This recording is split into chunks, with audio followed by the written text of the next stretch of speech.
Welcome to chapter number 5 audit of items of financial statements. ठीक है, chapter number 3 और 4 के बाद में चैप्टर नंबर 5 बहुत लॉजिकल लगता है क्योंकि हमने असर्शंस क्या होते हैं, ऑडिट क्या करना है, कैसे करना है, ये सब चैप्टर 3 और 4 में देख लिया।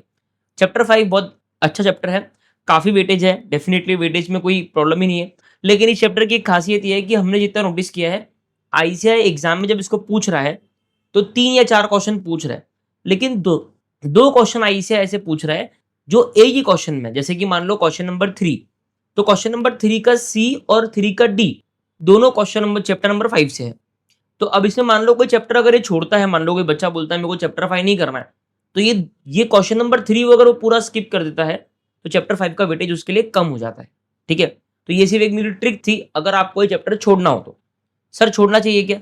डेफिनेटली नहीं छोड़ना चाहिए, क्योंकि अच्छा चैप्टर है, इजी चैप्टर है, कर सकते हो, कोई दिक्कत नहीं है। इसकी हम लोग क्वेश्चन बैंक अभी स्टार्ट करेंगे। Question number 1, proceedings have been initiated against Falls limited for holding benami property under law relating to prohibition of benami transaction and rules made thereunder, but such property is not recorded in the books of accounts. As a consultant to the company, what will you advise the company as far as disclosure requirements are concerned in the financial statements in relation to the state proceedings? मतलब question क्या पूछ रहा है, बेनामी property act में क्या disclosure आपको financial statements में आपके करना है अगर आप कोई बेनामी प्रॉपर्टी होल्ड करते हो तो। देखिए, डिटेल्स देना है कि प्रॉपर्टी का डिटेल्स कहाँ है, मुंबई में लोकेटेड है, दिल्ली में लोकेटेड है, कहाँ पे लोकेटेड है, कब ली थी, अमाउंट कितना है, डिटेल्स ऑफ बेनिफिशियरीज मतलब कौन कौन उसके बेनिफिशियरीज है। If property is not in the books then the fact shall be stated with reason. अगर प्रॉपर्टी बुक्स में नहीं है तो ये फैक्ट आपको बताना पड़ेगा रीजन के साथ में कि बुक्स में क्यों नहीं है। उसके बाद में where there are proceedings against the company under this law as an abettor of the transaction और as the transferor then the details shall be provided. अगर आपके अगेंस्ट प्रोसीडिंग्स चालू है इस लॉ में तो उसकी डिटेल्स आपको प्रोवाइड करनी है। नेचर ऑफ प्रोसीडिंग्स क्या है, status of the same and companies view on the same. मतलब किस तरीके की प्रोसीडिंग चालू है, सुप्रीम कोर्ट में, हाई कोर्ट में, कितने लेवल के, और कंपनी का क्या व्यू पॉइंट है कि उनका वो गिल्टी है या नहीं गिल्टी। इतनी डिटेल्स आपको यहाँ पे देनी है बेनामी प्रॉपर्टी में। ठीक है, क्वेश्चन ये बता दूं मैं पहले आगे बढ़ने के पहले, ये क्वेश्चन बैंक रिवीजन सीरीज है, डिटेल लेक्चर में ये चीजें डिटेल्ड में डिस्कस हुई है। ठीक है, question number 2, Droma shoes private limited was established in the year 2022-23 for manufacturing of footwear as funds were needed to carry on its business activities, including for purchase of different raw materials, incurring of regular expenses like power and fuel, and payment of wages, etc. It had got sanctioned a credit facility amounting to rupees 2 crores। मतलब company ने क्या किया, 2 करोड़ की credit facility sanction करवा ली। ठीक है, जो कि रीपेएबल ऑन डिमांड है from a bank against primary security of its current assets. Current assets की सिक्योरिटी पे आपने 2 करोड़ का लोन करवा लिया। And collateral security of residential house of one of its directors, duly signed guarantee documents bye directors in the favour of bank also form parts of banks loan documentation. Director ने क्या बोला, कोई बात नहीं, मैं बहुत कंपनी के लिए वो हूँ, मेरा जो घर है वो भी आप एज ए कोलेटरल गिरवी रख सकते हो कि कल अगर कंपनी ने पैसा नहीं दिया तो मेरा घर बेच के पैसा ले लेना। ठीक है, account statement of the above facility downloaded from the bank's website shows debit balance of rupees 1.85 crores as on 31st March 2023। मतलब 31 मार्च 2023 तक 1.85 करोड़ की लिमिट उन्होंने उठा ली, मतलब उतना लोन उन्होंने अवेल कर लिया। The operations in above credit facility are satisfactory in this regards. और इस क्रेडिट फैसिलिटी में, इस लोन में कोई भी सस्पिशियस चीज उनको नहीं मिल रही है। ठीक है, सब कुछ सही लग रहा है। इन this regards identify nomenclature of such credit facility given by banks. How would above amount of rupees 1.85 crores be reflected and classified in the financial statements of a company as on 31st March 2023? Company की books of accounts में जिन्होंने loan लिया है उनके books में ये 1.85 करोड़ कैसे दिखेंगे, देखते हैं। The type of credit facility referred to in above situation given by banks to meet working capital requirements of business which are repayable on demand are known as cash credit facilities या फिर overdraft facilities. ये अपन ने bank audit के chapter में देखा है कि आप स्टॉक के अगेंस्ट अगर कोई लिमिट उठाते हो तो उसको बोलते हैं कैश क्रेडिट फैसिलिटी या फिर overdraft facility. Amount of rupees 1.85 crore outstanding as on 31 March 2023 reflects borrowings of the company and it would be classified as short term borrowings as loans are repayable on demand from the bank under current liabilities in the balance sheet of the company. इसको bank company अपने balance sheet में short term borrowings के तौर पे दिखाएगी क्योंकि repayable on demand है. ठीक है, करंट एसेट में शॉर्ट टर्म बोरिंग के रूप में दिखेगा क्योंकि रीपेबल ऑन डिमांड है, कभी पे करना पड़ सकता है. बोरिंग शैल बी फर्दर सब क्लासिफाइड एज सिक्योर्ड. ठीक है, और बोरिंग्स को सिक्योर्ड बोल के आप क्लासिफाई करोगे. ठीक है, अब दूसरा क्या पूछा है उसने, also state specific disclosure requirements of Schedule 3 of the Companies Act in relation to above. Boranes के केस में क्या डिस्क्लोजर रिक्वायरमेंट है कंपनीज का वो आपको बताना है. ठीक है, स्पेसिफिक डिस्क्लोजर रिक्वायरमेंट्स जो शॉर्ट टर्म बोरेंस के केस में है वो क्या है. पहला, nature of security that is primary security क्या है of current asset and collateral security क्या है residential house belonging to a director.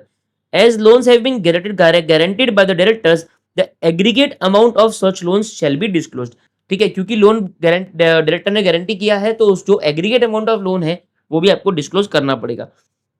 फिर कुछ एडिशनल रिक्वायरमेंट है डिस्क्लोजर की.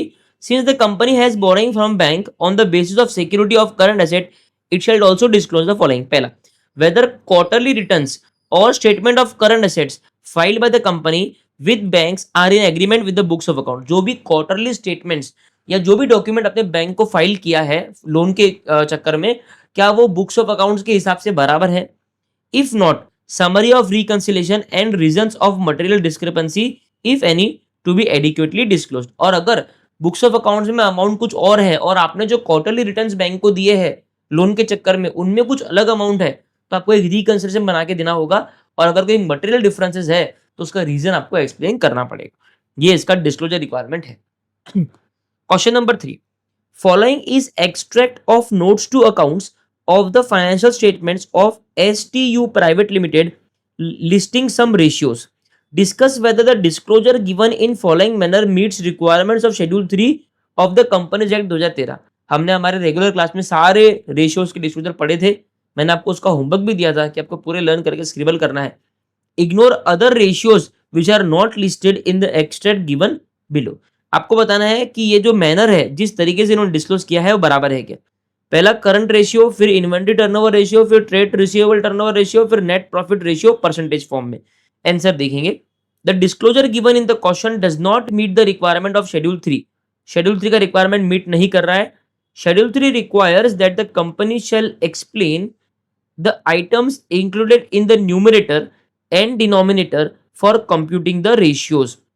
ठीक है, शेड्यूल 3 क्या बोलता है कि कंपनी को एक्सप्लेन करना पड़ेगा जो अमाउंट न्यूमरेटर में और डिनोमिनेटर में दिया है, जो आइटम्स न्यूमरेटर में और डिनोमिनेटर में दिए हैं उनको कंपनी को एक्सप्लेन करना पड़ेगा. ये शेड्यूल 3 का रिक्वायरमेंट है. Further explanation shall be provided for any change in the ratio by more than 25% as compare to the preceding year. पिछले साल से इस साल अगर 25% से ज्यादा का चेंज है तो आपको वो भी एक्सप्लेन करना पड़ेगा. इन the given table company has not explained items included in the numerator and denominator for computing ratios. Company ने एक्सप्लेन नहीं किया. Further, variations in ratios as compared to the preceding year are as under. इसमें 8.69% का variation है तो कोई disclosure का requirement नहीं है. इसमें 50% का वेरिएशन है, मतलब यहाँ पे कंपनी को एडिशनली एक्सप्लेनेशन देना पड़ेगा. देखो यहाँ लिखा है कि explanation shall be provided. Company को एक्सप्लेन करना पड़ेगा कि ये इतना डिफरेंस क्यों आया. ठीक है, यहाँ पे भी करना पड़ेगा, यहाँ पे भी करना पड़ेगा. As calculated above there is change in inventory turnover ratio, trade receivable turnover ratio and net profit ratio by more than 25%. Ratio में अगर 25% से ज्यादा का चेंज है तो कंपनी को एक्सप्लेनेशन देना पड़ेगा कि ये चेंज इतना बड़ा डिफरेंस क्यों आया है. उसके अलावा कंपनी को न्यूमरेटर और डिनोमिनेटर की जो आइटम्स है उनको एक्सप्लेन करना पड़ेगा कि एसेट क्या होता है, ये क्या होता है, वो क्या होता है. दोनों ही चीज कंपनी ने इस क्वेश्चन में नहीं करी. ठीक है, ये सब आरटीपी के क्वेश्चंस है. Question number 4, financial statements of XYZ limited reflects long term borrowings from the banks, financial institutions, leasing and hire purchase companies. Additionally the company has issued debentures to 1000 members to raise funds in accordance with the provisions of companies act 2013. The money raised by issuing debentures is also reflected in long-term borrowings. As the statutory auditor of XYZ Limited, CAX wants to verify that all borrowings on the balance sheet represent valid claims by or other third parties, suggest a few audit procedure in this regards. Question सिर्फ इतना ही है, ये all से लेके यही तक। एक चीज क्वेश्चन में समझ में आई है कि बात हो रही है बोरोइंग्स की, बात हो रही है बोरोइंग्स की, ठीक है। और बात क्या हो रही है कि कंपनी ने लॉन्ग टर्म बोरिंग ली है बैंक से, फाइनेंशियल इंस्टीट्यूशन से, ठीक है। आपको कौन सा असर्शन चेक करना है? आपको असर्शन चेक करना है कि जितने भी बैलेंस शीट में बोरिंग्स है वो वैलिड क्लेम्स है क्या बाय बैंक, ठीक है, या फिर थर्ड पार्टी, मतलब एक्चुअली वो एग्जिस्ट करती है क्या, ठीक है, वैलिड क्लेम है क्या उसका, ठीक है। देखते हैं। Audit procedure required to be undertaken by C A X while auditing boring is as follows. सबसे पहला बोर्ड मीटिंग रिव्यू कर लो कि इनका बोरिंग करते समय का अप्रूवल है क्या, कि तो कोई भी आ रहा है और बोरिंग कर रहा है। Review board minutes for approval of new lending agreements. During review ensure that new loan agreements were authorised, ensure that significant debt commitments are approved by the board directors, ठीक है। सबसे पहला अप्रूवल देख लो। Check the details of loans recorded, ठीक है, to the loan agreement. जो भी लोन की डिटेल जो भी रिकॉर्ड हुई है उसको लोन एग्रीमेंट से चेक कर लो। Verify that the borrowing limits if any imposed by the agreements are not exceeded. जो बोरोइंग लिमिट है वो एक्सीड नहीं हुई है। Roll out and obtain independent balance confirmations in respect of all the borrowings from the lender. एक independent balance confirmation ले लो SBI bank से, एक्सिस बैंक से, कि भी तुम्हारे पास में जो लोन है जो मेरे क्लाइंट ने लिया है, एक कंफर्मेशन दे दो कि उतने ही अमाउंट का वो लोन है क्या। Verify the detail of leases, hire purchase creditors recorded to underlying agreements, ठीक है। जो भी लीजेस या हायर परचेस के अपने क्रेडिटर्स है उनको एग्रीमेंट से वेरीफाई कर लो। In case of debentures trust deed को एग्जामिन करो, ठीक है, क्योंकि उनके टर्म्स क्या है डिबेंचर्स के, डेट्स ऑफ रिडेम्पशन क्या है, बोरोइंग के रेस्ट्रिक्शंस क्या है, और कंप्लायंस विथ कॉवेनेंट्स क्या है, ठीक है, कि जो भी एग्रीमेंट्स है उनसे कंप्लायंस बराबर हो रहा है या नहीं हो रहा। When debt is retired ensure that a discharge is received on asset securing the debt। अगर डेट रिटायर हो गया मतलब आपने बैंक को रीपे कर दिया, तो बैंक ने जो आपसे कोलेटरल सिक्योरिटी ली थी, प्राइमरी सिक्योरिटी ली थी, जिस पे आप जिसके भरोसे बैंक ने आपको लोन दिया है, वो एसेट भी अब आपका हो जाना चाहिए। कोई भी पेपर वर्क बचा हुआ नहीं रहना चाहिए और वो आपके नाम पे आ जाना चाहिए, वो भी डिस्चार्ज हो जाना चाहिए। Obtain written representation that all liabilities which have been recorded represent a valid claim by the lenders। और एक रिटर्न रिप्रेजेंटेशन ले लो मैनेजमेंट से कि जो भी लाइबिलिटीज आपने रिकॉर्ड करी है ये रिप्रेजेंट करती है एक वैलिड क्लेम जो लेंडर आपसे कर सकता है, ठीक है। इस तरीके से आपको अप्रूवल देखना है, ठीक है। उसके बाद में आपको देखना है कि जो लीजेज और ट्रस्ट लीजेज और हायर परचेस के केस में आपको एग्रीमेंट से देखना है। लोन के केस में आपको एग्रीमेंट से देखना है, जो भी लोन डिटेल्स है उनको आपको एग्रीमेंट से टैली करना है। और जो बोरिंग लिमिट्स है वो जो एग्रीमेंट में जो इतनी बोरिंग लिमिट लिखी है उससे एक्सीड तो नहीं हो रही है। उसके बाद में आपको देखना है कि जब आपका डेट रिटायर हो गया तो जो भी करस्पॉन्डिंग सिक्योरिटी है वो भी डिस्चार्ज हो जानी चाहिए। आपको इंडिपेंडेंट कन्फर्मेशन लेने हैं बैंक से, ठीक है। चलो बहुत बढ़िया। अब आ जाओ क्वेश्चन नंबर 5, जनवरी 25 आरटीपी क्वेश्चन है। During the audit of rapid industries private limited, CA Akshat notices that inventories of raw material and consumables work in progress amounting to rupees 2.5 crore and 0.25 crore appear in the FS of the company as on 31st March 2024. He wants to verify that above mentioned inventories have been valued appropriately as per generally accepted accounting principles. How should he proceed to verify the above? उसको ये देखना है कि ये जो inventories है ये सही तरीके से वैल्यू हुई या नहीं। तो आप वैल्यूशन असर्शन यहाँ पे चेक कर रहे हो। रॉ मटेरियल की कैसे चेक करोगे? देखिए कि कौन से एलिमेंट्स कॉस्ट के इसमें इंक्लूडेड है। जैसे ये कैरेज इनवार्ड इंक्लूड होना चाहिए, नॉन रिफंडेबल ड्यूटी कॉस्ट में इंक्लूड होना चाहिए, ठीक है। अगर स्टैंडर्ड कॉस्ट यूज करते हो तो देख लो कि स्टैंडर्ड कैसे फिक्स किया है। Inquire into the basis of standard, किस बेसिस पे आपने स्टैंडर्ड फिक्स किया है, कैसे ये स्टैंडर्ड आप एक्चुअल कॉस्ट से कंपेयर कर रहे हो और कैसे वेरिएंसेस को एनालाइज कर रहे हो। Standard costing chapter C under costing subject. Test check करिए cost prices used with purchase invoices. जो भी कॉस्ट प्राइसेस यूज करी है इन्वेंट्री की वैल्यू डिटरमाइन करते वक्त उनको परचेज इनवॉइसेस से चेक कर दो कि वो कॉस्ट प्राइस और परचेज इनवॉइस में जो प्राइस लिखी है वो सेम है क्या।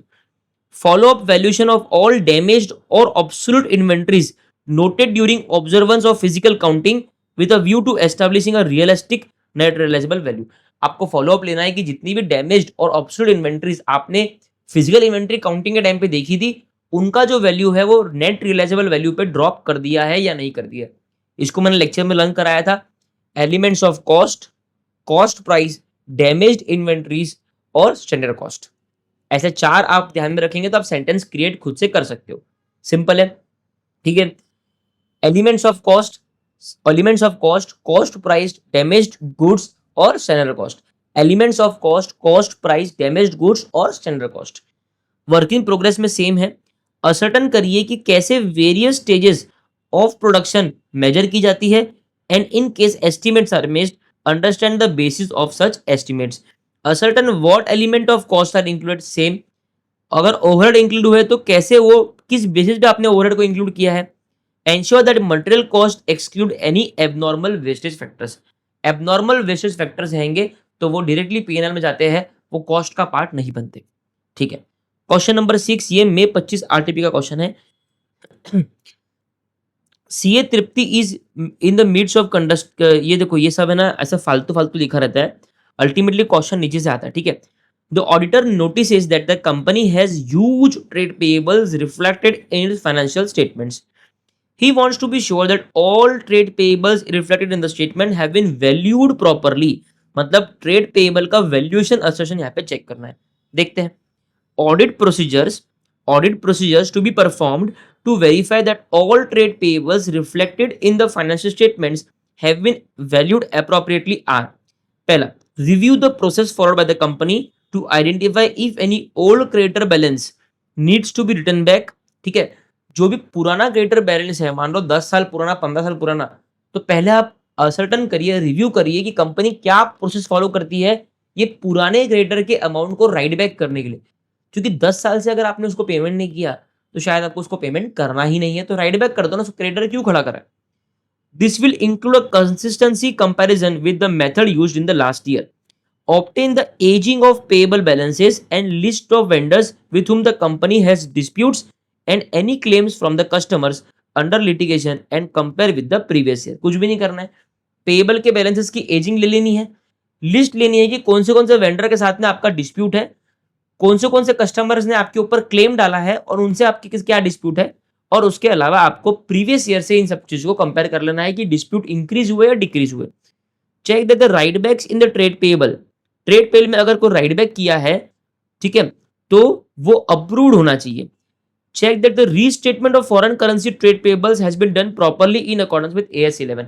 AS 11 के हिसाब से अगर कोई फॉरेन करेंसी ट्रेड पेबल है तो उनका रीस्टेटमेंट बराबर हुआ है एक्सचेंज रेट के हिसाब से। Understand management's process to identify principal amount and the interest due thereon remaining unpaid to any MSME enterprise suppliers at the end of the accounting year. समझो कि मैनेजमेंट का क्या प्रोसेस है कि वो कैसे प्रिंसिपल अमाउंट आइडेंटिफाई करते हैं, कैसे इंटरेस्ट का अमाउंट आइडेंटिफाई करते हैं जो MSME को पेएबल है, ठीक है। क्योंकि MSME के लिए सरकार की बहुत कड़क गाइडलाइंस है, कंपनी डिफॉल्ट करती है तो बहुत भारी पेनल्टी है।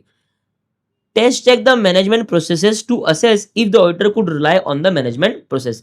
और इस प्रोसेस को टेस्ट चेक कर दो ये देखने के लिए कि क्या ऑडिटर इस प्रोसेस पे रिलाई कर सकता है या नहीं कर सकता, ठीक है। यहाँ पे हमारे आरटीपी खत्म होते हैं। Let's start with exam questions, okay. तो अभी हम लोग है question number 7। LD limited has given below loans to following borrowers during the financial year 2023-24। नीचे दिए गए बोरोवर्स को लोन दिया है, ठीक है, फाइनेंशियल ईयर 2023-24 में।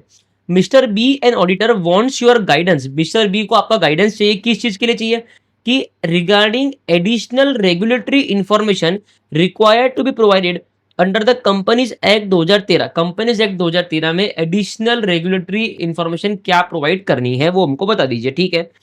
एलडी लिमिटेड ने क्या दिया है, लोन्स दिया है, ठीक है ना। तो अब आपको बताना है May 24 के एग्जाम में कि एडिशनल डिस्क्लोजर क्या। अब देखो उसने अपने प्रमोटर को लोन दिया है, डायरेक्टर को लोन दिया है, की मैनेजर पर्सनल को लोन दिया है, रिलेटेड पार्टी को लोन दिया है और दूसरे लोगों को लोन दिया है। Maximum loan granted during the year कितना था, 20 लाख, 30 लाख, 10 लाख, 20 लाख, 80 लाख। और outstanding as on the year end कितना था, वो इतना था, ठीक है। As an additionally regulatory requirement following disclosures shall be made where loans and advances in the nature of loans are granted to the promoters, directors, KMPs and the related parties either severally or jointly with any other person that are, ठीक है। तो वो ये बोलता है कि हमने हमारे लेक्चर में पढ़ा है कि अगर आप अपने प्रमोटर को, डायरेक्टर को, KMP को लोन देते हो तो कुछ एडिशनल रेगुलेटरी डिस्क्लोजर आपको करने हैं। वो क्या है कि आपको बताना है कि कितना अमाउंट रीपेबल ऑन डिमांड है ना, या फिर कितना अमाउंट है जिसमें कोई टर्म्स या पीरियड ऑफ रिपेमेंट है ही नहीं, बोला ही नहीं है, रख लेना तू यार, अरे देखी जाएगी, तेरे से अभी कौन मांग रहा है, मतलब कुछ टर्म्स, कितना इंटरेस्ट चार्ज होगा, पीरियड ऑफ रिपेमेंट क्या है, इंस्टॉलमेंट, कुछ टर्म्स नहीं है, ठीक है।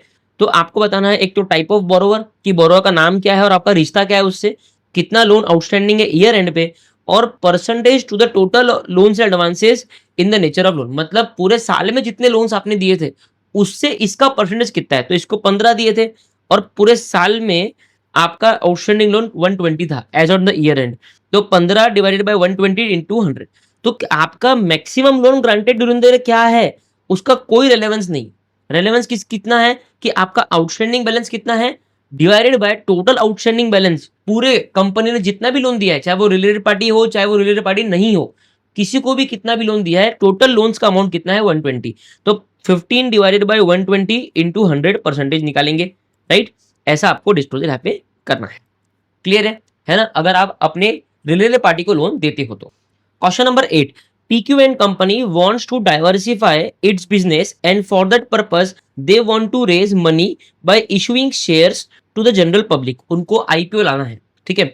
The face value of the shares is 100 rupees, बाप रे बाप, but the directors of the company propose to issue the shares at a discounted rate of rupees 95, मतलब फेस वैल्यू से भी कम में वो अपना शेयर इशू करना चाहते हैं, so as to receive more response, ताकि उनको ज्यादा रिस्पॉन्स मिले।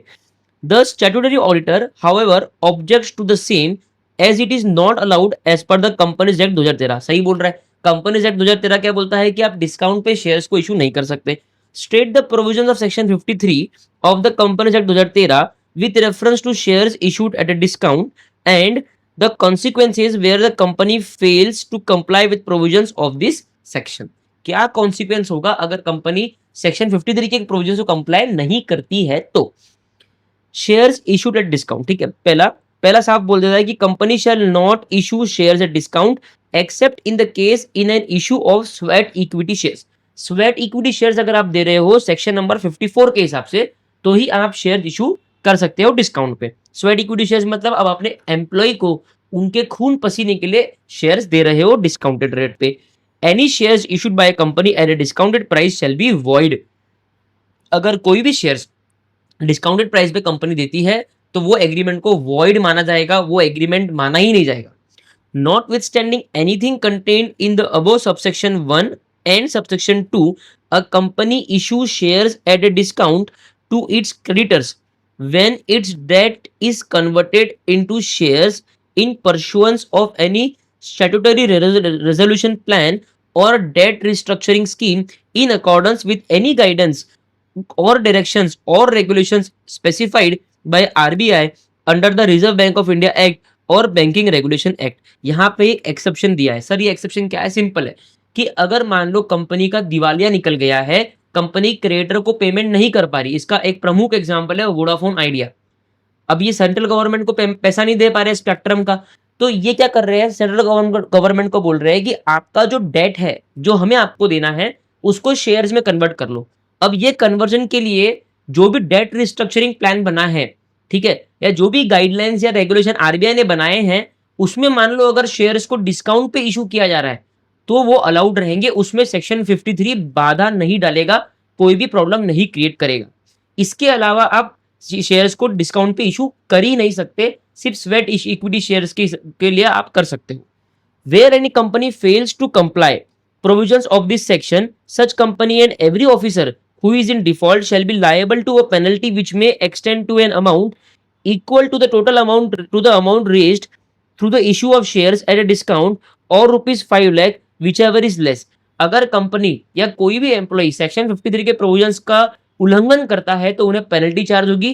कितनी पेनल्टी चार्ज होगी, 5 लाख रुपए, या फिर आपने जब शेयर्स इशू करे थे डिस्काउंट पे उससे जितना भी प्रोसीड्स आपको मिला है, जितना भी पैसा आपको मिला है, whichever is less, उतना अमाउंट का पेनल्टी लगेगा। And the company shall also be liable to refund all monies received with interest at the rate of 12% per annum from the date of issue of such shares to the person to whom such shares have been issued। और company ने जिनको भी discount पे share issue किया है उनको उनका पैसा वापस करना पड़ेगा, 12% ब्याज के साथ में वापस करना पड़ेगा। ठीक है। Question number 9, HR and associates are the auditors of a large manufacturing company. The company has recently invested huge amount in PPE for its new unit. Company ने बहुत पैसा पीपीई में लगाया है, ठीक है। They have added many incidental expenses to the cost of PPE. PPE के cost में बहुत सारे इंसिडेंटल मतलब छोटे खर्चे उन्होंने ऐड किए हैं। The junior audit team members are not sure about which cost should be excluded from the cost of PP. Junior audit members को ये क्लैरिटी नहीं है कि पीपी के कॉस्ट में क्या आना चाहिए और क्या नहीं आना चाहिए। Give examples of cost that should not form part of cost of PP. ये May 24 एग्जाम का क्वेश्चन है। इतना इजी क्वेश्चन था ये, क्योंकि ये आपको एडवांस अकाउंट्स में ऑडिट से ज्यादा बेटर पता होगा, क्योंकि ये इंडेस आपका जो पीपी का अकाउंटिंग स्टैंडर्ड 10 है आई थिंक, ठीक है, उसमें ये पूरा आता है। तो examples of cost that are not cost of an item of PPE वो क्या है, ठीक है। पहला, cost of opening a new facility such as inauguration cost, ठीक है। ये सब कौन से है, ये सब कॉस्ट है जो पीपी के कॉस्ट में नहीं आएंगे। अगर आपने कोई नई फैसिलिटी ओपन करी, ठीक है, और उसका जो इनॉग्रेशन कॉस्ट है, जैसे कि सर वो लगते हैं ना, फूलों की माला लग रही है, बलून लग रहे हैं, रिबिन लग रहे हैं, कैची मंगाई हमने काटने के लिए, मुख्य अतिथि को बुलाया है, ठीक है, शहर के एमएलए को बुलाया है, इनके लिए जो कॉस्ट इंकर हुआ है ये पीपी के कॉस्ट में ऐड नहीं होगा। कैसे होगा भैया, इनॉग्रेशन का कॉस्ट कैसे ऐड होगा, आप खुद दिमाग लगाइए। Cost of introducing a new product और सर्विसेज, मतलब आप एडवर्टाइज कर रहे हो, है ना, टीवी पे ऐड आती ना, वॉशिंग पाउडर निर्मा, ये सब कॉस्ट इसमें ऐड नहीं होता है, ठीक है, पीपीई के। Cost of conducting business in a new location और with a new class of customer, ठीक है, including cost of staff training, ठीक है। अगर आप कोई नई लोकेशन पे बिजनेस ले जा रहे हो और वहां पे आपको कोई कॉस्ट इंकर हुआ है तो वो भी पीपीई के कॉस्ट में ऐड नहीं होता है। और एडमिनिस्ट्रेटिव या जनरल ओवरहेड्स भी पीपीई के कॉस्ट में ऐड नहीं होते हैं। Question number 10. JK Limited has opened a new manufacturing unit and for that they want plant and machinery. एक नया इन्होंने यूनिट ओपन किया है, उसके लिए उनको प्लांट एंड मशीनरी चाहिए। Since the capital outflow will be huge, they are considering of taking it on lease. वो सोच रहे हैं कि हम प्लांट एंड मशीनरी को लीज पे ले लेते हैं। They have approached several parties and have shortlisted one of them who is ready to give the plant on lease for 11 years. उन्होंने एक पार्टी को शॉर्टलिस्ट किया है और उस पार्टी ने बोला है कि मैं आपको लीज पे दे दूंगा प्लांट 11 साल के लिए, which is approximately the estimated economic life of the asset. और उन्होंने एस्टिमेट किया है कि उन्होंने जो ले रहे हैं, मतलब जेके लिमिटेड ने एस्टिमेट किया है कि इस पर्टिकुलर प्लांट एंड मशीनरी की लाइफ भी 11 साल ही होगी और उन्होंने लीज भी 11 साल की ली है। As per the agreement JK limited will bear the insurance and maintenance expenses of the asset. Agreement के हिसाब से जेके लिमिटेड जो है, जिन्होंने लीज पे लिया है, मतलब जो लेसी है, ये प्लांट एंड मशीनरी को मेंटेन करेंगे और पूरा इंश्योरेंस कॉस्ट भी ये लोग बियर करेंगे। Which kind of lease agreement have JK limited entered into, कौन सा लीज एग्रीमेंट इन्होंने एंटर किया है, ऑपरेटिंग लीज है या फाइनेंस लीज है, and what is the ownership status, ownership status किसका होगा, जेके लिमिटेड का होगा या लेसर का होगा, अकाउंटिंग ट्रीटमेंट क्या होगा और टैक्स बेनिफिट्स क्या होंगे इन सब चीज के, ठीक है। ओके, ये भी May 24 का क्वेश्चन है एग्जाम का, ठीक है। अब ये क्वेश्चन अपन ने यहाँ तो कवर किया है, लेकिन ये अपना चैप्टर नंबर 9 का भी क्वेश्चन ये बनता है, ठीक है, क्योंकि उसमें भी लीज का एक सेपरेट पार्ट है। देखते हैं इन द गिवन सिचुएशन, ये पूरा फैक्ट्स ऑफ द केस है, ठीक है। अब क्योंकि आप देखो पूरी जो इकोनॉमिक लाइफ एसेट की है, वो पूरी इकोनॉमिक लाइफ में वो एसेट आप ही के पास में है, तो अल्टीमेटली वो एसेट आप ही का हुआ, सिर्फ आप लीज पे ले रहे हो। Same will be considered as finance lease, क्योंकि वो पूरा आप, ये ऑपरेटिंग लीज नहीं है, पूरे इकोनॉमिक लाइफ ऑफ एसेट के लिए आपने उस एसेट को लीज पे ले लिया है। Since the lease term is for major part of the economic life of the asset, इसके लिए ये फाइनेंस लीज कंसिडर किया जाएगा। Ownership transfer option at the end of the lease period is with the lessee, title may और may not be eventually transfer. Ownership का जो status है, अभी तो ओनरशिप लेसर के पास में है, लेकिन लेसी के पास में, मतलब जिसने लीज पे लिया है उसके पास में ऑप्शन है कि टर्म खत्म होने के बाद में वो अपने नाम पे प्रॉपर्टी को करा सकता है। Accounting treatment, finance lease is treated like loan agreement, ठीक है, फाइनेंस लीज को लोन एग्रीमेंट के जैसे ट्रीट किया जाता है और उस पर सालों साल इंटरेस्ट हम एक्यूमुलेट करते रहते हैं। Hence the asset ownership is considered of that of the Lesi. Ownership किसके पास में मानी जाएगी, लेसी के पास में, क्योंकि most of the economic life of the asset वो आपके पास में ही वो एसेट थी, एंड दस appears on the balance sheet of the Lesi. Tax benefit क्या होगा, लेसी कैन क्लेम बोथ, उसको इंटरेस्ट का भी खर्चा मिलेगा और डेप्रिसिएशन का भी खर्चा उसको मिलेगा। As finance lease is treated like a loan, क्योंकि फाइनेंस लीज को लोन की तरह ट्रीट हम लोग करते हैं। इसके बारे में डिटेल अगर आपको समझना है, आपको एडवांस अकाउंट के सब्जेक्ट में लीज का एक इंडेक्स, लीज का एक अकाउंटिंग स्टैंडर्ड है और उस पर ये पूरा डिटेल में आपको एक्सप्लेन करा हुआ है। Question number 11, alpha limited. Alpha limited has availed bank overdraft facility from a nationalised bank. The company received balance confirmation certificate from bank overdraft as on 31 March 2024 from the bank. ठीक है, उनको bank confirmation certificate मिल गया। ठीक है, particulars, bank overdraft balance as per bank certificate. Bank certificate के हिसाब से bank overdraft का बैलेंस कितना है? 25,66,200। Bank overdraft balance as per ledger, ledger के हिसाब से 26,000 लैक्स 45,300 रुपीज। मतलब हमारे हिसाब से हमको ज्यादा पैसे देने हैं, ठीक है, और बैंक के हिसाब से बैंक को कम पैसे लेने हैं। मतलब कुछ तो डिफरेंशिएशन है, रिकंसिलिएशन है। How will you vouch borrowings from bank taken by alpha limited? आपका क्वेश्चन क्या है कि अल्फा लिमिटेड ने जो बैंक से बोरोइंग ली है उसका आप वाउचिंग कैसे करोगे? ठीक है, बोरोइंग की वाउचिंग की बात हो रही है। Vouching of borrowings from bank, the auditor is required to roll out and obtain independent balance confirmations in respect of all the borrowings from the lender and perform the following. Auditor क्या करना है? Independence balance confirmation उसको rule out करना है, मतलब सबको भेजना है, जितने भी बोरोवर्स थे जिनसे कंपनी ने पैसा उठाया है उनको इंडिपेंडेंस बैलेंस कंफर्मेशन लेटर भेज रहे हैं कि प्लीज आप अपना बैलेंस कंफर्म करिए कि हमारे क्लाइंट को आपको कितना अमाउंट देना है। ठीक है, और वो मंगाने के बाद में आप नीचे दिए गए चीजें परफॉर्म करोगे। पहला, ascertain that the confirmation ask for all information likely to be relevant to the test of debt and related interest balances। ये ध्यान में रखना कि जो कंफर्मेशन आप मांग रहे हो वो सारी रेलेवेंट इंफॉर्मेशन ऑब्टेन कर रहा है, जैसे कि इंटरेस्ट बैलेंस को लेके, डेट की टेस्टिंग को लेके सारी इंफॉर्मेशन आपके कंफर्मेशन में है। तो सबसे पहला यहाँ पे क्या हो गया? All information.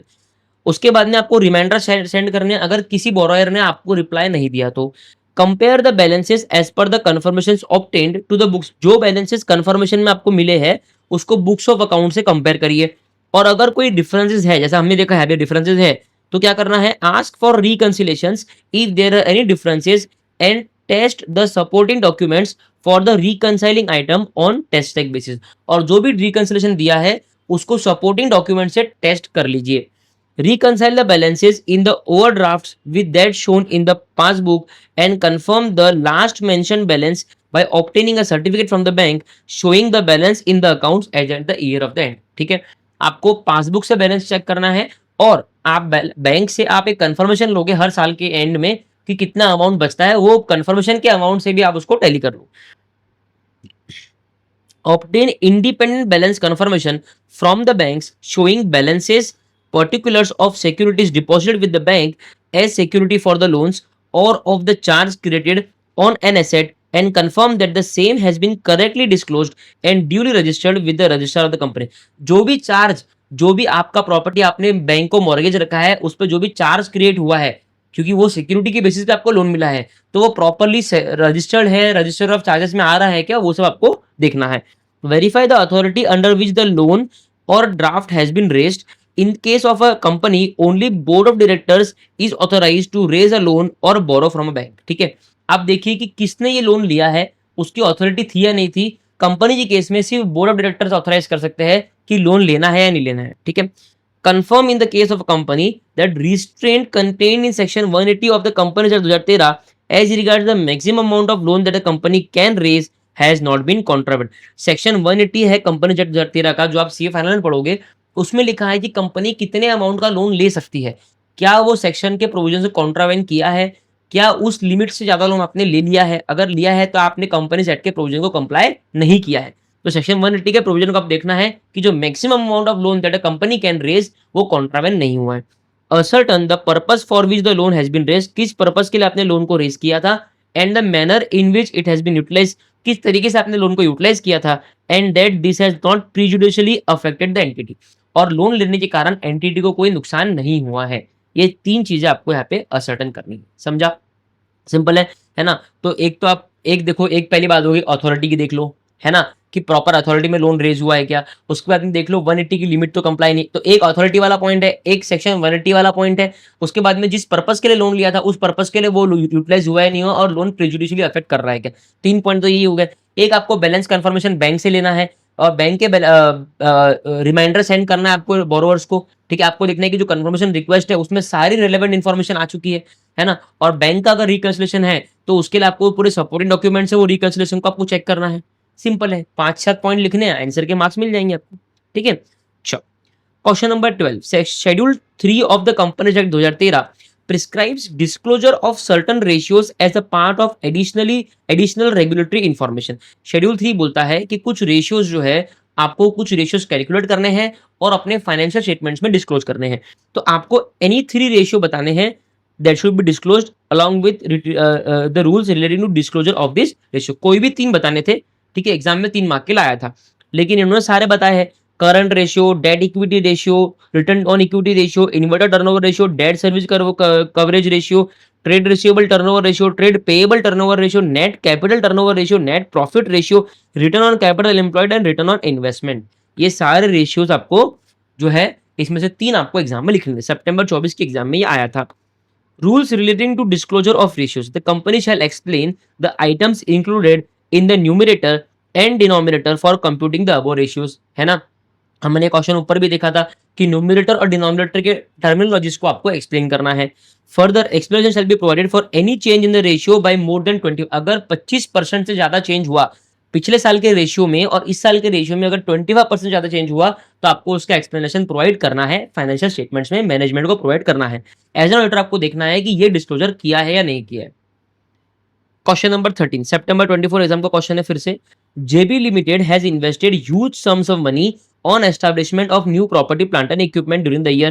They have incurred an amount of 5,70,000 on dismantling of an old plant।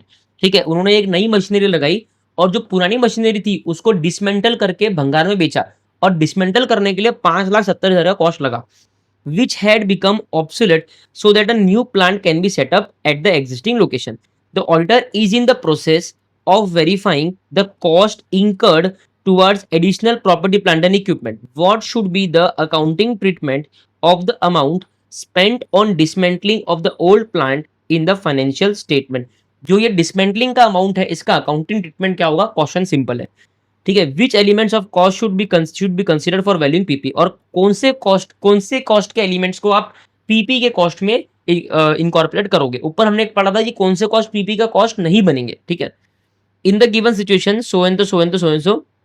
ठीक है, एन आइटम ऑफ पीपी यहां से पढ़ेंगे, an item of PP that qualifies for recognition as an asset should be measured at its cost. Cost measure करना ये तो हमको सबको पता है। The cost of dismantling, removing the item and restoring the site on which it is located, referred to as decommissioning, will form part of the new PP। AS 10 में लिखा है कि जो भी डिसमेंटलिंग का खर्चा है, ठीक है, वो नई new property, plant and equipment के कॉस्ट में आएगा। सर क्यों आएगा? क्योंकि अगर वो डिसमेंटल ही नहीं होता तो नया प्रॉपर्टी, प्लांट एंड इक्विपमेंट लगता ही नहीं।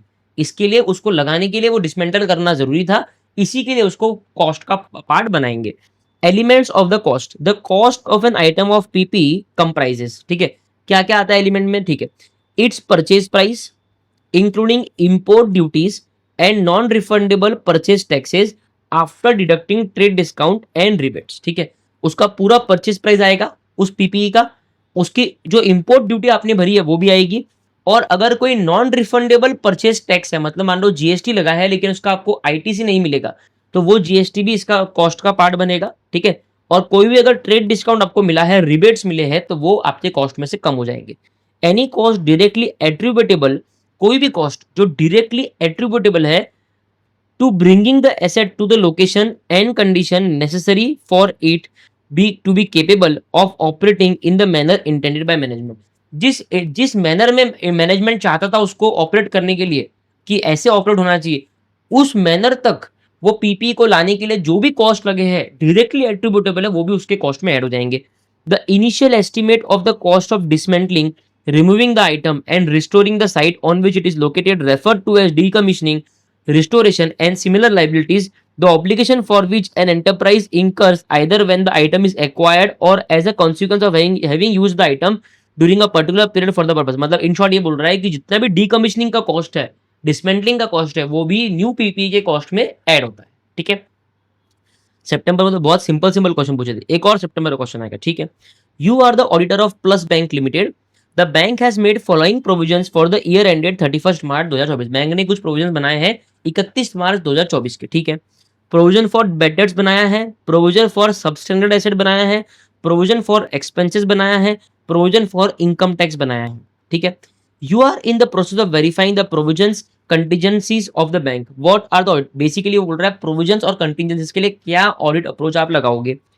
पहला, ensure that compliances of for various regulatory requirements for provisioning as contained in the various circulars have been fulfilled. सबसे पहला ये एंश्योर करना है कि जो भी रेगुलेटरी रिक्वायरमेंट थी उनमें जो भी प्रोविजंस थे उन सबको आपने कंप्लाई कर लिया है। ठीक है, प्रोविजन बनाते वक्त ensure that compliances for various regulatory requirements provisioning के लिए as contained in various circulars have been fulfilled. ठीक है, obtain an understanding as to how the bank account obtain an understanding as to how the bank computes provision। Bank provision कैसे compute करती है on standard assets, standard assets पे bank provision कैसे compute करती है, and non performing asset पे bank provision कैसे compute करती है। It will primarily include checking the basis of classification of loans and receivables into standard, substandard, doubtful, loss asset, non-performing asset. The auditor may verify the loan classification on sample basis। तो पहला आपने क्या देखा कि सारे provision जो है, जो भी रेगुलेटरी रिक्वायरमेंट थी वो कंप्लाई हो गया। दूसरा वो क्या बोलता है, एक अंडरस्टैंडिंग ले लो कि बैंक प्रोविजन का अमाउंट कैसे कंप्यूट करती है स्टैंडर्ड एसेट्स पे और नॉन परफॉर्मिंग एसेट पे बैंक प्रोविजन का अमाउंट कैसे कंप्यूट करती है। और प्राइमरली आप देखोगे कि बैंक अपने लोन का क्लासिफिकेशन स्टैंडर्ड एसेट्स में, सबस्टैंडर्ड एसेट्स में, डाउटफुल एसेट्स में, लॉस, इन सब में कैसे क्लासिफिकेशंस करती है, हमने बैंक ऑडिट चैप्टर में देखा था।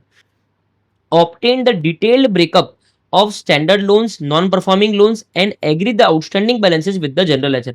एक डिटेल ब्रेकअप ले लो क्योंकि इन लोन्स पे ही प्रोविजन क्रिएट होगा।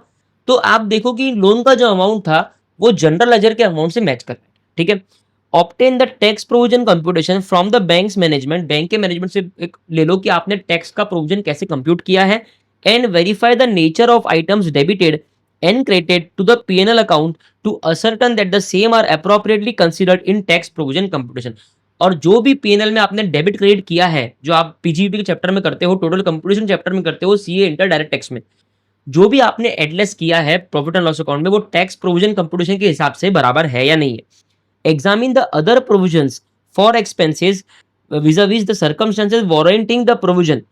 ठीक है, बाकी कोई खर्चे के लिए अगर आपने प्रोविजन बनाया है तो क्या सर्कमस्टेंसेस में वो प्रोविजन बना है, क्यों ऐसी क्या नौबत आ गई कि आपको प्रोविजन बनाना पड़ा, and the adequacy of the same, और क्या वो प्रोविजन एडिक्वेट है या नहीं है, by discussing and obtaining the explanations from the bank's management. Bank के मैनेजमेंट से डिस्कस करके उनसे सारे एक्सप्लेनेशन लेके आप ये देख लो कि जो अदर प्रोविजन बने हैं वो क्या सर्कमस्टेंसेस हो गए थे जिनके कारण आपको प्रोविजन बनाना पड़ा, और क्या वो प्रोविजन एडिक्वेट है या नहीं है।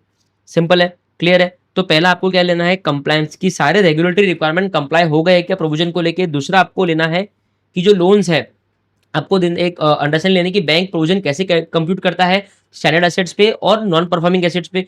और आप प्राइमरीली देखोगे कि एसेट को क्लासिफाई कैसे करते हैं ये लोग, किस बेसिस पे ये लोग क्लासिफिकेशन करते हैं कि कौन सा एसेट स्टैंडर्ड रहेगा, सबस्टैंडर्ड रहेगा, लॉस एसेट रहेगा, एटसेट्रा। फिर हमने देखा कि टैक्स प्रोविजन का कंप्यूटेशन आपको मैनेजमेंट से लेना है, और जो भी एडलेस पीएनएल अकाउंट को किया है, ठीक है, वो टैक्स कंप्यूटेशन प्रोविजन के हिसाब से है या नहीं है। फिर एक पॉइंट अदर प्रोविजंस का था कि जो भी अदर प्रोविजंस बने हैं उसमें देख लीजिए कि क्या ऐसे सर्कमस्टेंसेस हो गए that are warranting the creation of the provision. उसके बाद में आपको ब्रेकअप लेना है, जो भी स्टैंडर्ड लोन, डाउटफुल लोन थे, लॉस एसेट्स थे, उनका ब्रेकअप लेना है, और आपको जनरल लेजर से वो अमाउंट को टैली करना है कि लोन का अमाउंट मैच कर रहा है या नहीं कर रहा है। क्वेश्चन नंबर 15 जनवरी 25 एग्जाम का क्वेश्चन है। ठीक है,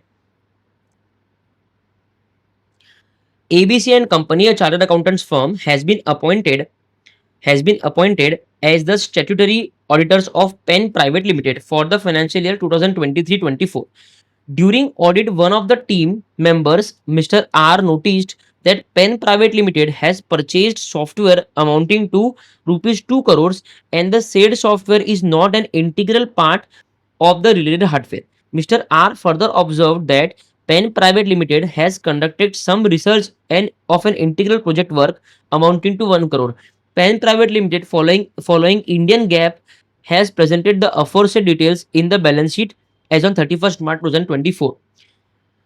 Mr. R approached the engagement partner with above details and inquired about the correctness of the presentation made by Penn Private Limited in terms of Schedule 3 to the Companies Act. Mr. R further wanted to ensure that all additions to intangible assets during the year 23-24 have been recorded appropriately in the financial statements of Pren Private Limited. Guide Mr. R. अब इस question में ऐसा कुछ बोला नहीं है, सिर्फ इतना बोला है कि एक सॉफ्टवेयर था, 2 करोड़ उसका जो प्राइस था परचेस का, ठीक है, और ये सॉफ्टवेयर जो है वो किसी भी हार्डवेयर का इंटीग्रल पार्ट नहीं है। दैट मीन सॉफ्टवेयर अपने आप में इंडिपेंडेंट है, इसी के लिए इसको इंटेंजिबल एसेट कहा जाएगा। और 1 करोड़ का अमाउंट उन्होंने रिसर्च पे स्पेंड किया। अपने को बताना है इनमें कैसा प्रेजेंटेशन है और क्या है क्या नहीं, सब बराबर है नहीं, ठीक है।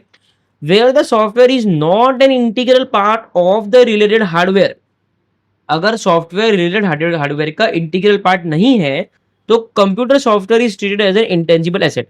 दस purchase of software which is not an integral part of related hardware amounting to ₹2 crore shall be treated under the head intangible asset, not under the head fixed assets, ठीक है। Further, expenditure on research should be recognized as an expense when it is incurred. Research पे जो भी खर्चा होता है वो expense में आता है, और डेवलपमेंट में जो खर्चा होता है वो इंटेंजिबल एसेट्स की वैल्यू में वो होता है, अक्यूमुलेट होता है। Therefore, presentation of research amounting to ₹1 crore of an integral project work by Pen Private Limited under the head PPE is not correct, क्योंकि उसको खर्चे में डालना पड़ेगा, उसको एक्सपेंस दिखाना पड़ेगा, उसको पीपी आप नहीं दिखा सकते, ठीक है।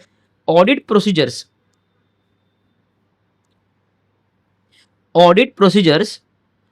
for ensuring all additions to intangible assets during the year have been recorded appropriately in the financial statements of Pen Private Limited, ठीक है। अभी आप क्या ऑडिट प्रोसीजर लगाओगे ये देखने के लिए कि सारे जो एडिशंस थे इंटेंजिबल एसेट्स को वो बराबर तरीके से हो गए नहीं। For all material additions, verify whether such expenditure meets the criteria for recognition of intangible assets as per 26. AS 26 के हिसाब से जो भी क्राइटेरिया है कि इस क्राइटेरिया को फुलफिल करने के बाद में आप इंटेंजिबल एसेट कहा जाएंगे, तो जितने भी मटेरियल खर्चे हुए हैं पूरे साल में उनको देखिए कि ये वो क्राइटेरिया को मीट करते हैं कि नहीं मीट करते हैं। Ensure that no intangible asset arising from research should be recognized. Research के तौर पे कोई भी इंटेंजिबल एसेट को आप रिकॉग्नाइज नहीं करोगे, क्योंकि रिसर्च का खर्चा जाता है पीएनएल में एक्सपेंस के तौर पर। Expenditure on research should be recognised as an expense.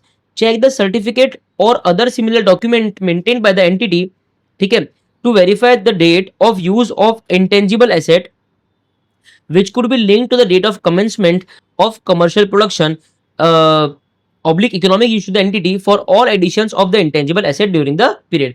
आप सर्टिफिकेट या अदर सिमिलर डॉक्यूमेंटेशन देखो कि वो सॉफ्टवेयर जो था वो आपने कब परचेज किया, कब वो एंटिटी के पुट टू यूज हुआ है, ताकि आपको पता चले कि उसको एडिशंस के तौर पर वो कब दिखाना है। Verify whether the additions have been approved by appropriate entities personnel, एक एप्रोप्रिएट पर्सन ने उसको अप्रूव किया है कि एडिशन को, ये आपको वेरीफाई करना है। Verify whether proper internal processes and procedures like inviting competitive quotations were followed prior to finalising the vendor for procuring items of intangible asset by testing those documents on a sample basis. आपको देखना है कि before purchasing competitive tenders, competitive quotations मंगाए हैं, ठीक है, vendor से, और उनको प्रॉपर तरीके से इवेल्युएट करा है या नहीं करा है। ये इंटेंजिबल एसेट को लेकर क्वेश्चन हो गया। जनवरी 25 एग्जाम में एक और क्वेश्चन आया था, identify and explain the assertions that the auditor will check by performing the following audit procedures. नीचे दिए गए ऑडिट प्रोसीजर में क्या असर्शन वो चेक करेगा। पहला, employee benefit expenses do not include the cost of any unauthorised personnel, कि employee benefit expenses में ऐसा कोई खर्चा नहीं है जो एक अनऑथराइज्ड पर्सनल का खर्चा है, जो कंपनी का एम्प्लॉय नहीं है लेकिन उसका खर्चा हमने हमारे बुक्स में डाल दिया है। तो उसके लिए पहले इन्होंने यहाँ दिया है, the auditor will check the occurrence assertion. क्या चेक करेगा वो? अकरेंस, कि जितने भी खर्चे डाले हैं एम्प्लॉय बेनिफिट एक्सपेंस में वो एक्चुअली अकर हुए हैं क्या। तो the auditor will check occurrence assertion for the same to ensure that transactions recognised in the financial statements have occurred and relate to the entity, और एंटिटी को वो रिलेट करते हैं। फिर दूसरा क्या था, all the items of inventory pertaining to the relevant year shall be included regardless of the location। जितने भी इन्वेंट्री का आइटम है इस साल में वो कोई भी लोकेशन पे क्यों ना पड़े हो, वो सब हमारे बैलेंस शीट में आने चाहिए। तो ये कौन सा असर्शन है? ये the auditor will check the cut off assertion. क्या देखेगा वो? Cut off assertion, to ensure that all assets and liabilities are reported in the appropriate period. जिस साल की वो इन्वेंट्री है उसी साल को उसको रिपोर्ट किया गया है। Sales are recorded correctly in the books based on the invoices. Invoices के बेसिस पे सेल्स बुक्स में करेक्टली रिकॉर्ड हुए थे। इसमें हम क्या, discounts have been properly adjusted और अकाउंटेड फॉर। जो भी डिस्काउंट मिला था वो प्रॉपर्ली एडजस्ट हुआ था, प्रॉपर्ली अकाउंटेड हुआ था। इसके लिए आप क्या असर्शन चेक कर रहे हो? Auditor will check measurement assertion, ठीक है, value measurement, to ensure that transactions have been recorded accurately. Transactions accurately record हुए हैं, अप्रोप्रिएट अमाउंट पे रिकॉर्ड हुए हैं फाइनेंशियल स्टेटमेंट्स में।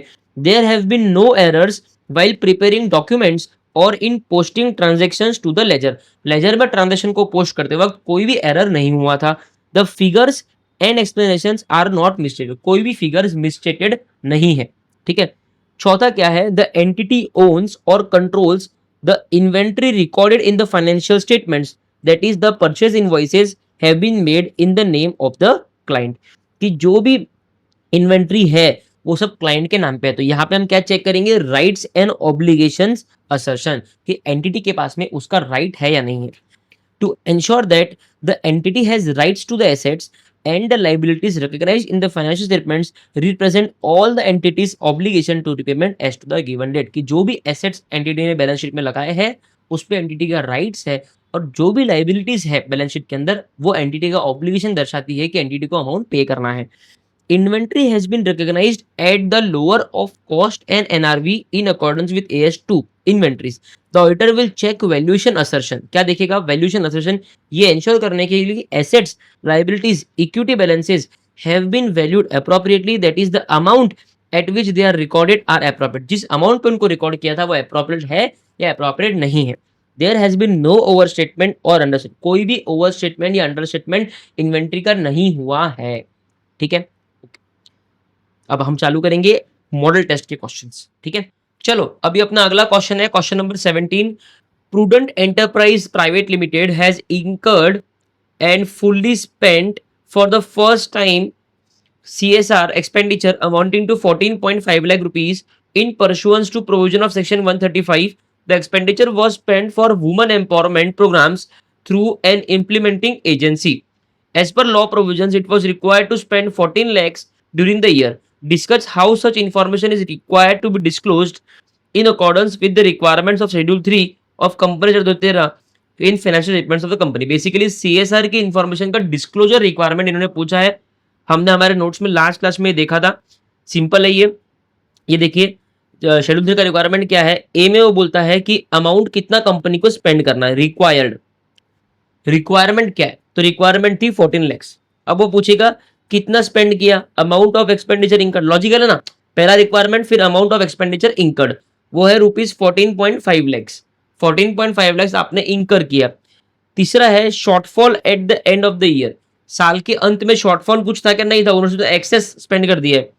Total of previous year shortfall, पिछले साल का शॉर्टफॉल जो कैरी फॉरवर्ड होकर आया था प्लस इस साल का, ऐसा कुछ भी नहीं है। रीजन फॉर शॉर्टफॉल वो भी आपका एन है क्योंकि शॉर्टफॉल हुआ ही नहीं है। फिर नेचर ऑफ CSR एक्टिविटीज में हम लिखेंगे women empowerment.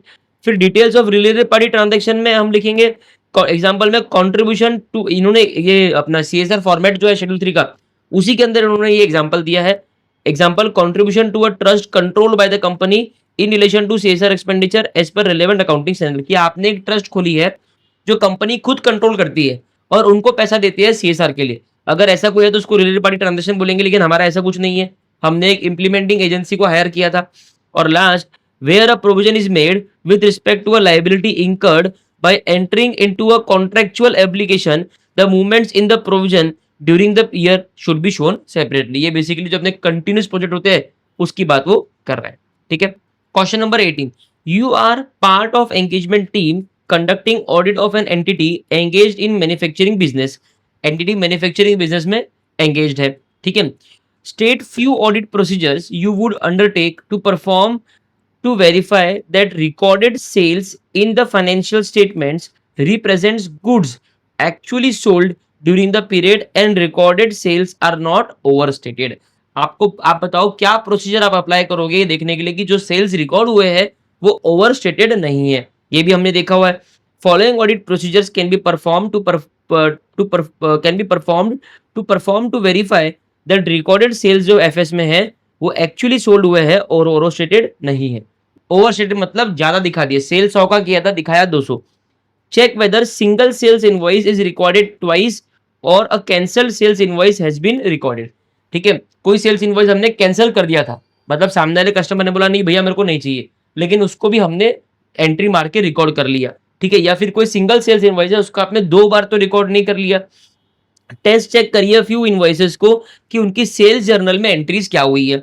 Obtain confirmation from few customers to ensure genuineness of sales transactions. ठीक है, आपने कस्टमर, आपकी कंपनी ने किसी कस्टमर को माल बेचा, आप उन डायरेक्टली कस्टमर से बात करके पूछ लो कि भाई ऐसे ऐसा 2 जुलाई को हमारी कंपनी ने आपको 4 लाख का माल बेचा था, क्या वो सेल हुआ था? वो बोलेगा हाँ सर मैंने खरीदा था।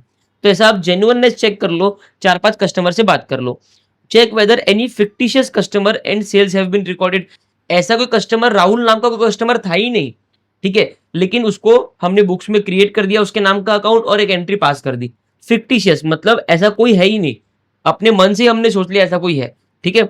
Verify whether any shipments were done without the consent and agreement of the customer specially at the year end to inflate the sales figure, है ना। ईयर एंड के टाइम पे बहुत बार होता है कस्टमर बोलता है कि नहीं नहीं मेरे को माल नहीं खरीदना है, लेकिन हम जबरदस्ती क्या करते हैं उसके लोकेशन पे माल भेज देते हैं, या शिपमेंट डॉक्यूमेंट बना लेते हैं कि भाई हमने उसके लोकेशन पे माल बेचा है, हमने उसको सेल किया है, हालांकि उसने सेल एक्सेप्ट किया ही नहीं है, लेकिन जबरदस्ती उसको वो सेल अपन कर रहे हैं क्योंकि हम लोग उस साल का सेल्स का फिगर इन्फ्लेट करना चाहते हैं। Whether earn revenue recorded as earn, जो रेवेन्यू अर्न नहीं हुई है, जो रेवेन्यू अर्न नहीं हुई है, क्या हमने उसको एज अर्न करके दिखाया है? जैसे कि नॉर्मली गुड्स इन ट्रांजिट होते हैं, आपने कस्टमर के लोकेशन पे गुड्स भेजे, लेकिन आपका लोकेशन का जो आपका जो सेल एग्रीमेंट है उसमें लिखा है कि जब तक कस्टमर के लोकेशन पे गुड्स पहुंचते नहीं है तब तक वो गुड्स के रिस्क एंड रिवॉर्ड आप ही के पास में है, दैट मीन सेल नहीं हुआ है। जब तक कस्टमर के लोकेशन पे पहुंचता नहीं माल तब तक वो सेल माना जाएगा नहीं। इस केस में क्या होगा? इस केस में सिंपल है कि सेल्स की एंट्री रिकॉर्ड इस साल होगी नहीं, क्योंकि वो 31 मार्च तक कस्टमर को पहुंचा ही नहीं है, वो पहुंचा 2 अप्रैल को, तो वो अगले साल का सेल है। लेकिन इस साल का तो वो अर्न रेवेन्यू है, अभी तक अर्न नहीं हुआ है, लेकिन क्या आपने उसको अर्न करके दिखाया है? Whether any substantial uncertainty exist about collectibility, है ना। सेल तो कर दिया, लेकिन सेल करते समय आपको पता था कि ये विजय माल्या है, इससे मेरे को पैसा मिलने वाला नहीं है, तो आपको कलेक्टिबिलिटी को लेके बहुत अनसर्टेनिटी थी स्टार्टिंग से ही, तो आप अगर ऐसा है तो आपको वो सेल रिकॉर्ड नहीं करना चाहिए। Whether customer obligations are contingent on other, ठीक है, जैसा कि कस्टमर रीसेल कर रहा है, कस्टमर बोल रहा है कि ठीक है मैं आज तो आपसे खरीद रहा हूं, लेकिन अगर 15 दिन में आपका माल आगे बिका नहीं तो मैं आपको वापस दे दूंगा, तो ये कंटिजेंसी आ गई ना, तो इस केस में आप सेल्स रिकॉर्ड नहीं कर सकते। Review sequence of sales invoices, sequence देखो, जैसे कि सेल्स इनवॉइस नंबर हम देखते हैं ना, कहीं भी कुछ खाने के लिए गए कुछ करते हमको टोकन नंबर मिलता है, वो इनवॉइस नंबर है 1 2 3 4 5 6, सीरियली वो सीक्वेंस उसका होना चाहिए। Review journal entries for unusual transaction, जो भी अनयूजुअल ट्रांजेक्शन है, एकदम कुछ तो रेगुलर कोर्स ऑफ बिजनेस से अलग कुछ ट्रांजेक्शन है, तो उनकी जर्नल एंट्री आपको रिव्यू करनी चाहिए। Calculate the ratio of sales return to sales and compare it with previous year and inquire for reasons for unusual variations. होता है ना, हर धंधे में सेल्स रिटर्न तो होता ही है कि माल बेचा लेकिन कस्टमर को पसंद नहीं आया, उसने अपने को वापस भेज दिए, तो वो क्या है? Sales return. Sales return divided by sales, ये रेशियो कैलकुलेट करो और इसको प्रीवियस ईयर के रेशियो से कंपेयर करो, और अगर सिग्निफिकेंट वेरिएशन है या अनयूजुअल वेरिएशन है तो उसके कारण पूछो। सिंपल है। एग्जाम में अगर आएगा कि रेवेन्यू ओवरस्टेटेड है कि नहीं है, ये चेक करने के लिए हम क्या ऑडिट प्रोसीजर लगाएंगे, तो हम क्या बोलेंगे? सिंगल इनवॉइस को 2 बार रिकॉर्ड तो नहीं कर लिया, ठीक है, कैंसल्ड इनवॉइस को एंट्री पास तो नहीं कर दी, उसके बाद में check few invoices with their entries in sales journal, obtain confirmation from few customers regarding the genuineness of sales transactions। unearned revenue को हमने earn बोल के तो नहीं दिखा दिया, राइट। इस तरीके से 5-6 पॉइंट अपने को लिखने हैं। Question number 19, while performing audit of Contra Industries Private Limited, a company engaged in manufacturing and assembling of LED lights, ठीक है, CA Varun has decided to attend physical inventory count process of the company on 30 and 31st March 2024. The inventories are lying at 3 different locations. 2 such locations A and B are in one city and third location C is in another city. Further, company also send inventories to some in service providers for quality control and testing, such as facilities are not available with the company. Such facilities are not available, मतलब company के पास में quality check करने की facility नहीं है, तो वो third party को माल देती है कि भी तू हमारी क्वालिटी चेक करके बता। CA Varun is well versed with this type of industry and has prepared a list of following matters which could be relevant to him in planning the attendance at physical inventory count. Physical inventory count का attendance plan करते वक्त कि हाँ मैं कल जाके physical inventory counting करूंगा, वो काउंटिंग को प्लान करते वक्त, उस अटेंडेंस को प्लान करते वक्त, ठीक है, उसने कुछ मैटर्स यहाँ पे नोट डाउन करे हैं. पहला कि क्या नेचर की इन्वेंट्रीज है, राइट. फिर मटेरियलिटी क्या है, तीनों लोकेशन पे जो इन्वेंट्रीज पड़ी है उनकी. Stage of completion work in progress क्या होता है, ये उसने कुछ पॉइंट्स नोट डाउन करे हैं. There are two important matters which do not find place in the above list. Without considering these crucial matters, it would be difficult for the auditor to properly plan his attendance at inventory count process in accordance with the relevant essays. Discuss such matters. वो क्या बोल रहा है कि ये हमारे notes में भी क्वेश्चन है, आईसीआई के स्टडी मेट का चीज है ये. आईसीआई ने इस चैप्टर में हमको एक पार्ट है, छोटा सा पार्ट है कि जब हम फिजिकल इन्वेंट्री काउंट अटेंड करने वाले हैं तो बताइए फिजिकल इन्वेंट्री काउंट अटेंड करने की जो प्लानिंग प्रोसेस है उसमें आप क्या क्या मैटर्स कंसीडर करोगे. तो उसमें इसने 5 मैटर आपको क्वेश्चन में लिख के दे दिए हैं और वो बोल रहा है कि 2 मैटर इसमें मिसिंग है, बताइए वो 2 मैटर कौन से. समझा. तो अभी तक हमने क्या है, नेचर ऑफ इन्वेंट्री क्या है, मटेरियलिटी क्या है, stage of completion of work in progress क्या है, maintenance of perpetual inventory system, क्या कंपनी एक परपेचुअल इन्वेंट्री सिस्टम मेंटेन करती है, क्या कौन सा करती है, materiality of inventories lying with service providers क्या है, और timing of physical inventory count में क्या रखूंगा. अब वो 2 मैटर क्या है. The list given in the question does not contain following important matters. पहला, whether adequate procedures are expected to be established and proper instructions issued for physical inventory counting. सबसे पहला, क्या फिजिकल इन्वेंट्री काउंटिंग के लिए proper instructions management ने दिए हैं. The auditor has to evaluate management's instruction for recording and controlling physical inventory counting. Physical inventory counting को record और कंट्रोल करने के लिए प्रॉपरली होना चाहिए, उसके लिए मैनेजमेंट ने इंस्ट्रक्शंस दिए या नहीं दिए, और दिए हैं तो वो इंस्ट्रक्शंस बराबर है या उन इंस्ट्रक्शंस में कुछ आइडिया लेस कर सकते हैं. It is important for the auditor to know beforehand how the inventory count will be conducted so as to assess its effectiveness. मतलब उसको पहले से पता होना चाहिए कि इन्वेंट्री काउंट कैसे कंडक्ट होने वाली है, क्या इंस्ट्रक्शंस है, इंस्ट्रक्शंस बराबर है या नहीं है, ताकि वो इन्वेंट्री काउंट की इफेक्टिवनेस को असेस कर पाए. The nature of internal control related to inventories at different location. ये भी एक पॉइंट यहाँ मिसिंग था कि अलग अलग लोकेशन पे 3 सर्विस प्रोवाइडर्स है ना, प्लस एक क्वालिटी कंट्रोल वाले को इन्वेंट्री दी हुई है. हर लोकेशन पे इंटरनल कंट्रोल कितने स्ट्रॉन्ग है उस थर्ड पार्टी लोकेशन पे. अगर उसके यहाँ पे इंटरनल कंट्रोल वीक है तो हमारी इन्वेंट्री थर्ड पार्टी लोकेशन से चोरी हो सकती है. It is possible that inventories at one location having unsatisfactory control leading to high risk of material misstatement related to inventories at that particular location. उस particular location में inventories को लेके high risk हो जाएगा, ठीक है, क्योंकि वहां पे कंट्रोल कम है. Question number 20. WTE Private Limited is engaged in the business of manufacturing a product liable to GST at 5%. The input raw material for manufacturing this product are liable to GST at 12 and 18%. As a result, at the end of the financial year, ITC on inputs amounting to rupees 60 lakhs is accumulated in ECL and refundable to the company under provisions of GST law. यहां तक तो simple है कि access ITC company के पास में है और उसका रिफंड कंपनी को मिलेगा. How would above amount of rupees 60 lakhs be reflected and classified in balance sheet of the company? State few audit procedures to be performed by you for verification of above said balances. Simple है. In the given situation, rupees 60 lakh is accumulated in the electronic credit ledger of WTV as finished product is liable to lower GST rates, whereas input raw material for manufacturing carry higher GST rate. It is refundable to the company by virtue of provisions of GST law.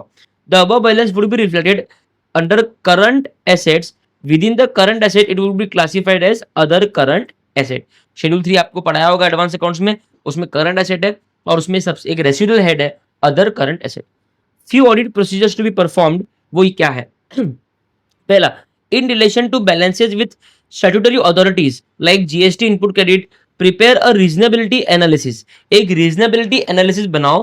That means पिछले साल कितना cell था और कितना उसके against हमको ITC मिला और अल्टीमेटली कितना हमारा अमाउंट हुआ जीएसटी का, और इस साल का सेम प्रोसेस से बनाओ और दोनों सालों कंपेयर करो कि रीजनेबल लग रहा है या कुछ तो आपको अनयूजुअल लग रहा है. ठीक है. So reasonability analysis with respect to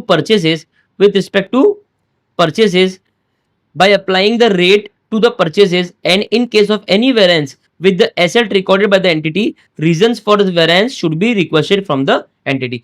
Purchases के ऊपर जीएसटी का रेट लगाओ और पिछले साल के परचेसेस के ऊपर जीएसटी का रेट लगाओ, और जो फिक्स एसेट है मतलब जो रिफंडेबल अमाउंट है वो और पिछले साल का जो रिफंडेबल अमाउंट है उसको कंपेयर करो, और अगर सिग्निफिकेंट वेरिएशन है तो एंटिटी से रीजन पूछो. Other copies of statutory GST returns filed on GST portal, वो भी आपको ऑप्टेन करके देखना पड़ेगा.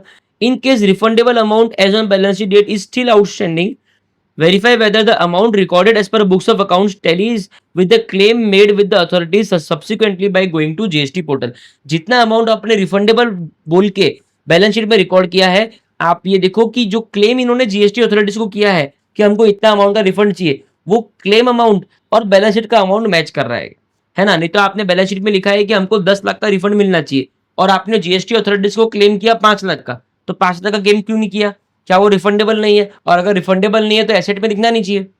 इन case refundable amount as on the balance sheet date is received subsequently, verify it from the bank statement. अगर subsequently मतलब April and में या मई स्टार्टिंग में आपको बैलेंस का रिफंड मिल गया है जीएसटी अथॉरिटी से, तो उसको बैंक स्टेटमेंट से टैली कर लो. Question number 21. टीसा industries private limited has prepared its financial statements for the year 23-24. The financial statements and notes to accounts show following information and disclosure in respect of trade receivables of the company. Trade receivable के लिए ये वो disclosure उन्होंने दिया है. Trade receivable का amount है 240 lakh. Trade receivable का एजिंग शेड्यूल उन्होंने दिया है. Outstanding for following periods from the due payment date. MSME को 1 साल से कम 150 लाख आउटस्टैंडिंग है. 1 साल से 2 साल हो चुके हैं, हमने पैसा नहीं दिया 30 लाख रुपए. 2 साल से 3 साल का टाइम गैप हो गया है, हमने 10 लाख रुपए नहीं दिए, और 3 साल से ज्यादा का टाइम हो गया है, वैसा कोई भी अमाउंट नहीं है. कुल मिला के 190. अदर्स ये वो. You are a part of the engagement team conducting audit of the company. Point out discrepancies including omissions in the above disclosures. ठीक है, आपको कोई दूसरा टेबल बनाना नहीं है, आपको सिर्फ पॉइंट आउट करना है कि इसमें डिस्क्रिपेंसी क्या है. अब देखो एमएसएमई का टोटल अमाउंट कितना आ रहा है, 190 आ रहा है, और अदर्स का कितना आ रहा है, 40 आ रहा है, और डिस्प्यूटेड ड्यूज अदर्स कितने आ रहे हैं, 10 की डिस्प्यूटेड ड्यूज है. तो 190 और 40, क्योंकि ये दोनों मिला के आपका टोटल ट्रेड रिसीवेबल का अमाउंट होना चाहिए, राइट. तो 190 और 40 ये मिला के हुआ 230. ठीक है, और यहाँ पे इन्होंने लिखा है 240.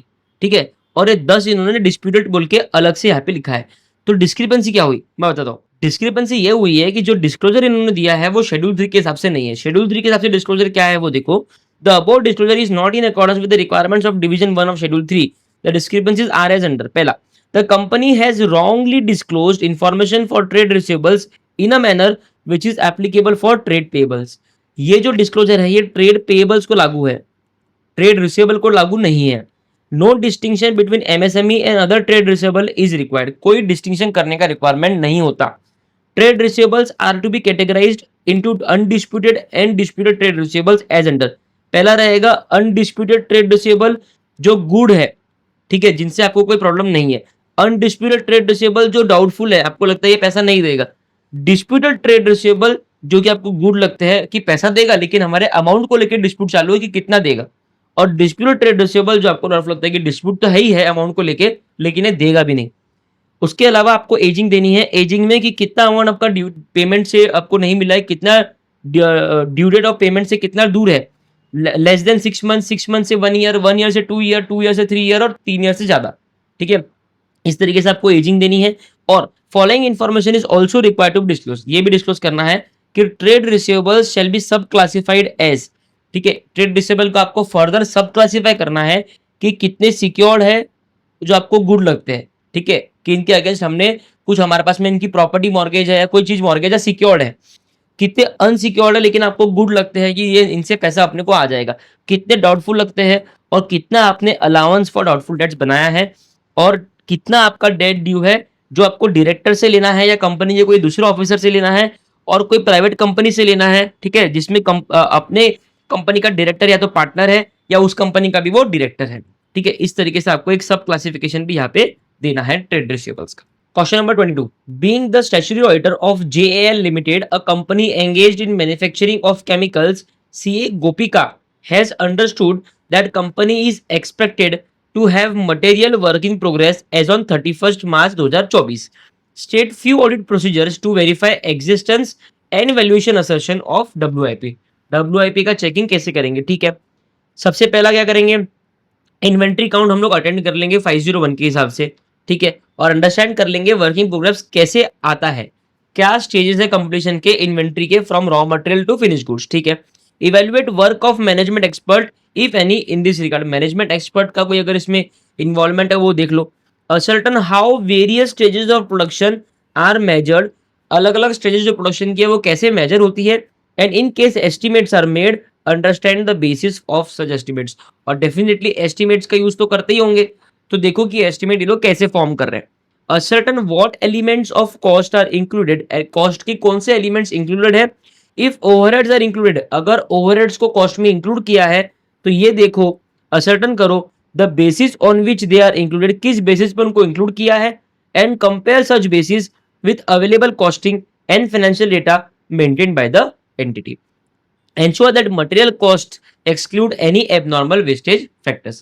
Abnormal wastage factor आप exclude कर रहे हो।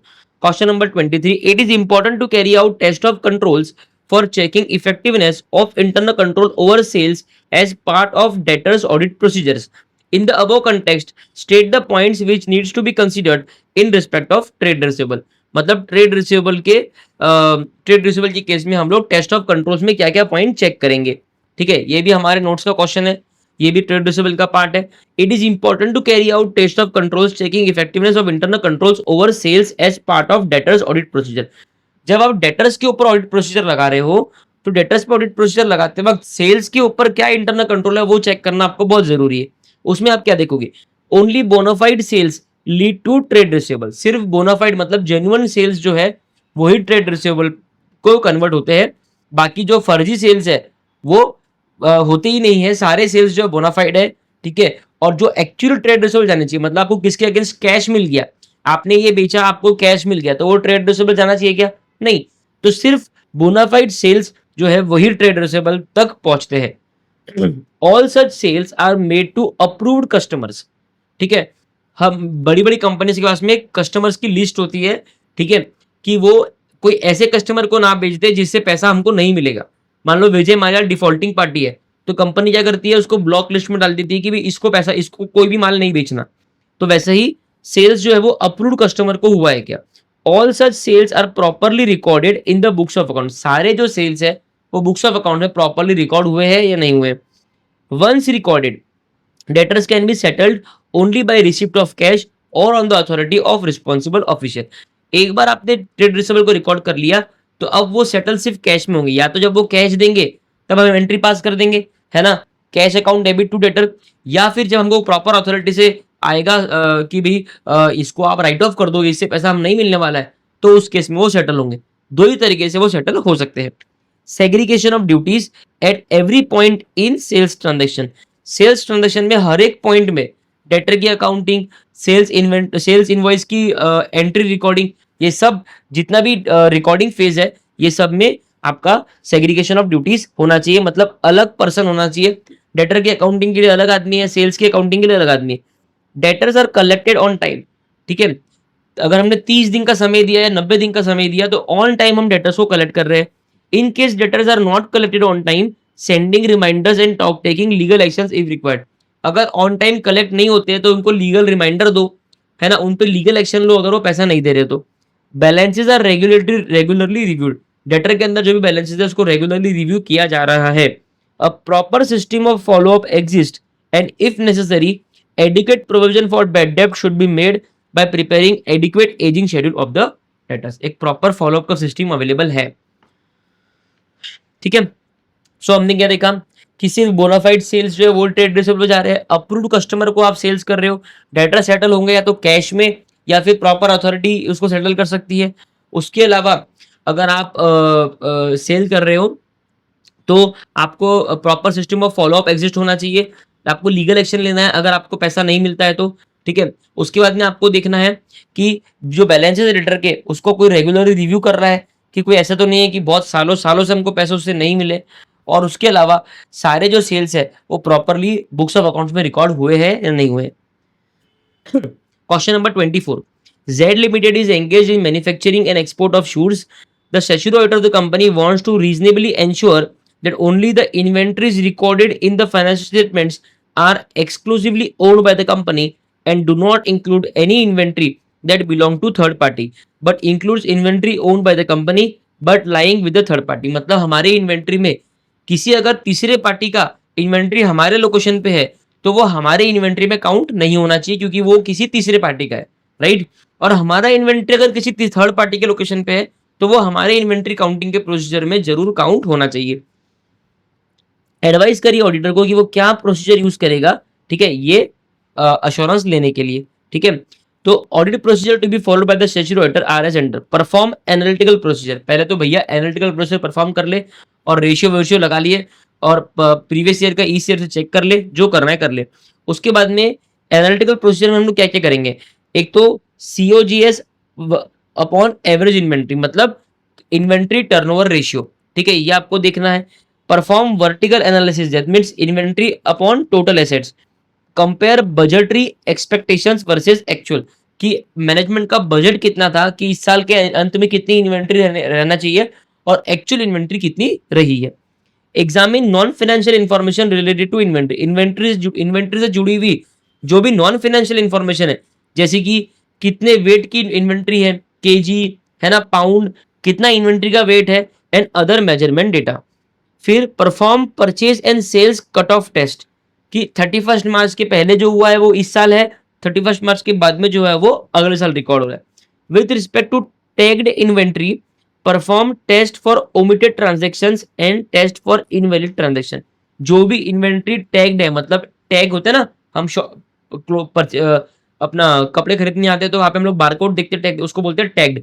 जो भी इन्वेंट्री टैग्ड है उसमें देखिए कि इस इन्वेंट्री को लेकर कोई ट्रांजेक्शन ओमिट तो नहीं हुआ है, मतलब ये इन्वेंट्री को लेके कोई ट्रांजेक्शन छूटा तो नहीं है सिस्टम में आने का। Verify the clerical and arithmetical accuracy of inventory listings.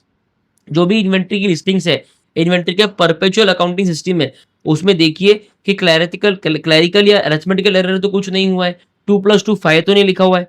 Reconcile physical inventory amounts with perpetual records, perpetual record से फिजिकल इन्वेंट्री काउंटिंग के जो अमाउंट्स है वो मैच करिए।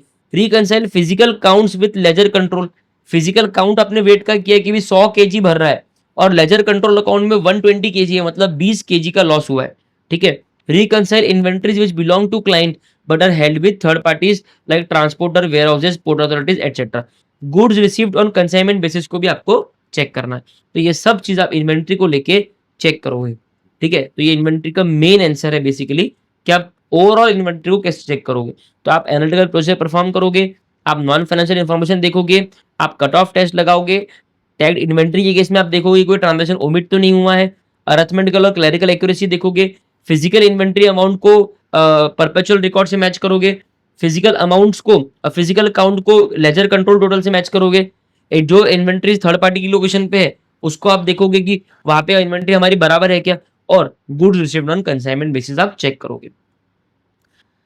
Question number 25, while verifying cash and cash equivalents of a company, CAD engagement partner is very particular that BRS prepared by the management in respect of bank account maintained by the company is proper to rule out misstatements in cash and cash equivalents reflected in the financial statements of the company.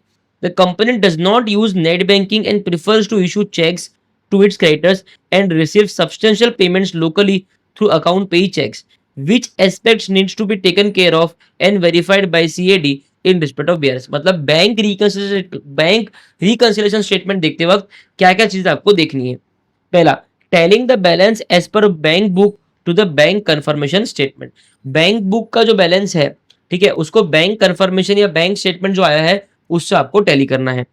Checking all material reconciling items included under cheques issued but presented for payment to the underlying bank book forming part of books of accounts. In addition, the auditor should request for bank statements of subsequent period and should verify if the checks issued have been subsequently cleared by the bank। मतलब अप्रैल का statement मंगाओ और देखो कि जो check 31 मार्च या उसके पास में issue हुए थे क्या वो अप्रैल के महीने में प्रेजेंट हो गए हैं, क्लियर हो गए?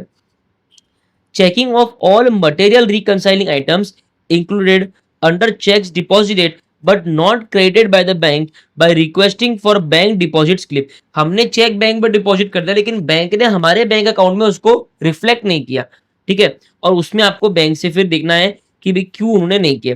For any instances related to cheque not cleared beyond reasonable time, auditor should seek brief descriptions from the management. अगर कोई चेक है जो लंबे समय तक बैंक ने क्लियर नहीं किया तो आपका मैनेजमेंट से पूछना चाहिए कि भैया बैंक इसको क्लियर क्यों नहीं कर रही है, ठीक है. Checking all material reconciling items included under amounts और charges debited credited by the bank but not accounted for by requesting for the bank statement under the period of audit. मतलब होता है ना, बैंक एटीएम कार्ड का कुछ charges debit करती है आपके अकाउंट में, है ना. कभी आपका ओडी का लिमिट इंक्रीज बढ़ गया सैंक्शन लिमिट से तो चार्जेस आपको लगते हैं. तो जो भी ऐसे चार्जेस बैंक ने लगाए हैं उसको आपने अपनी बुक्स में रिकॉर्ड नहीं किए होंगे, इसी के लिए ये बीआरएस में डिफरेंस आ रहा है, तो वो आपको चेक कर लेना है, ठीक है. Question number 26. BOTS is a manufacturing entity having material, property, plant and equipment items in its financial statements. The auditor of the entity wants to verify that PPE items have been valued appropriately as per generally. आपको देखना है PPE का valuation assertion कैसे check करना है, ठीक है. ये तो ऐसे ही है. अब यहाँ पे 3 प्रोसीजर है. पहला, verify that the entity has charge depreciation on all items of PPE. PPE के सारे आइटम्स में आपने डेप्रिसिएशन चार्ज कर लिया है क्या, ये देख लो. Assess that depreciation method used reflect the patterns in which the assets future economic benefits are expected to be consumed by the entity. जो डेप्रिसिएशन मेथड आपने यूज किया है, एसएलएम, डब्ल्यूडीवी जो भी यूज किया है, वो उस पैटर्न को दर्शाता है जिस पैटर्न में आप उस एसेट से फ्यूचर इकोनॉमिक बेनिफिट्स आप लेने वाले हो. The auditor should also verify whether management has done an impairment testing, है ना, to determine whether an item of PPE is impaired as per the requirements of AS 28 के हिसाब से अगर impairment हुआ है तो क्या मैनेजमेंट ने impairment testing करी है या नहीं करी है. Question number 27. Messrs. Veer and Associates is appointed as auditor of KMP Limited during the audit. Auditor wants to verify that trade payables and liability balances that were supposed to be recorded have been recognized in the financial statements. Which assertion auditor wants to ensure and what audit procedures should be followed by him in this regards. बताइए कौन सा assertion उसको check करना है. तो ये कैसे देखेंगे अपन, उसको क्या करना था, is appointed as wants to verify trade payables and liability balances that were supposed, जो रिकॉर्ड हो जाना चाहिए था क्या वो रिकॉर्ड हो गए हैं क्या, ठीक है, जो रिकॉर्ड हो जाना चाहिए था क्या वो रिकॉर्ड हो गए क्या. तो ये बात तेजी कर रहा है कंप्लीटनेस कि जो ट्रेड पेबल रिकॉर्ड हुए हैं वो सारे कंप्लीट है क्या. तो ये कंप्लीटनेस असर्शन की बात कर रहा है. और प्रोसीजर क्या फॉलो करना है, the auditor needs to perform the following cut off procedures. नीचे के कट ऑफ प्रोसीजर्स को परफॉर्म करने हैं. For the last 5 invoices received at the end of the reporting period and which have been included in the trade payables, the goods should have been received and risk and rewards of ownership in goods should have been transferred in favor of the entity. पिछले 5 invoice देख लो 31 मार्च के पहले और देख लो कि वो goods हमें मिल चुके हैं क्या और उनके रिस्क एंड रिवॉर्ड हमें ट्रांसफर हो चुके हैं क्या. All goods received prior to the period end should have been booked in the form of purchase and included in trade creditors, ठीक है. Test purchases on sample basis, selecting the same from accounts payable ledger and checking their supporting documents to ensure that purchases were recorded at correct amounts and correct data. जो purchases है, जो भी purchases cell किए हैं उनको proper check करो, उनकी document check करो कि वो परचेज के इसमें जाना चाहिए था और वो इस साल का ही परचेज है. Match purchase invoice dates to the gate entry inward dates to check whether the purchases are being recorded in the correct accounting period, है ना.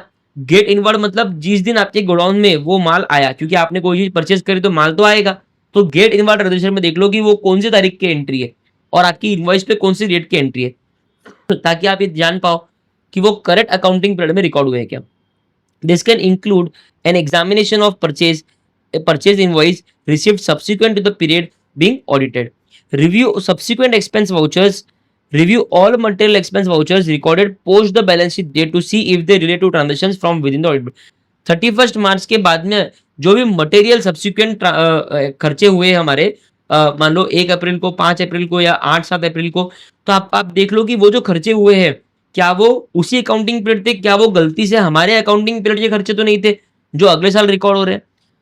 For advance receive from customer या फिर revenue received in advance, obtain customer wise listing along with its aging and nature, inquire from the entity's management if there has been any dispute with customer and if there is any additional liability to be recorded।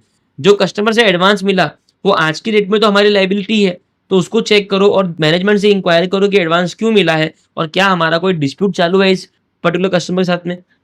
In relation to statutory dues liabilities like withholding tax, मतलब TDS, GST payable, जो भी statutory dues है उसकी case में देख लो। एक चीज ये जरूर चेक करना कि जो भी उन्होंने जीएसटी रिटर्न भरा है या इनकम टैक्स रिटर्न भरा है उससे आपको टैली करना पड़ेगा।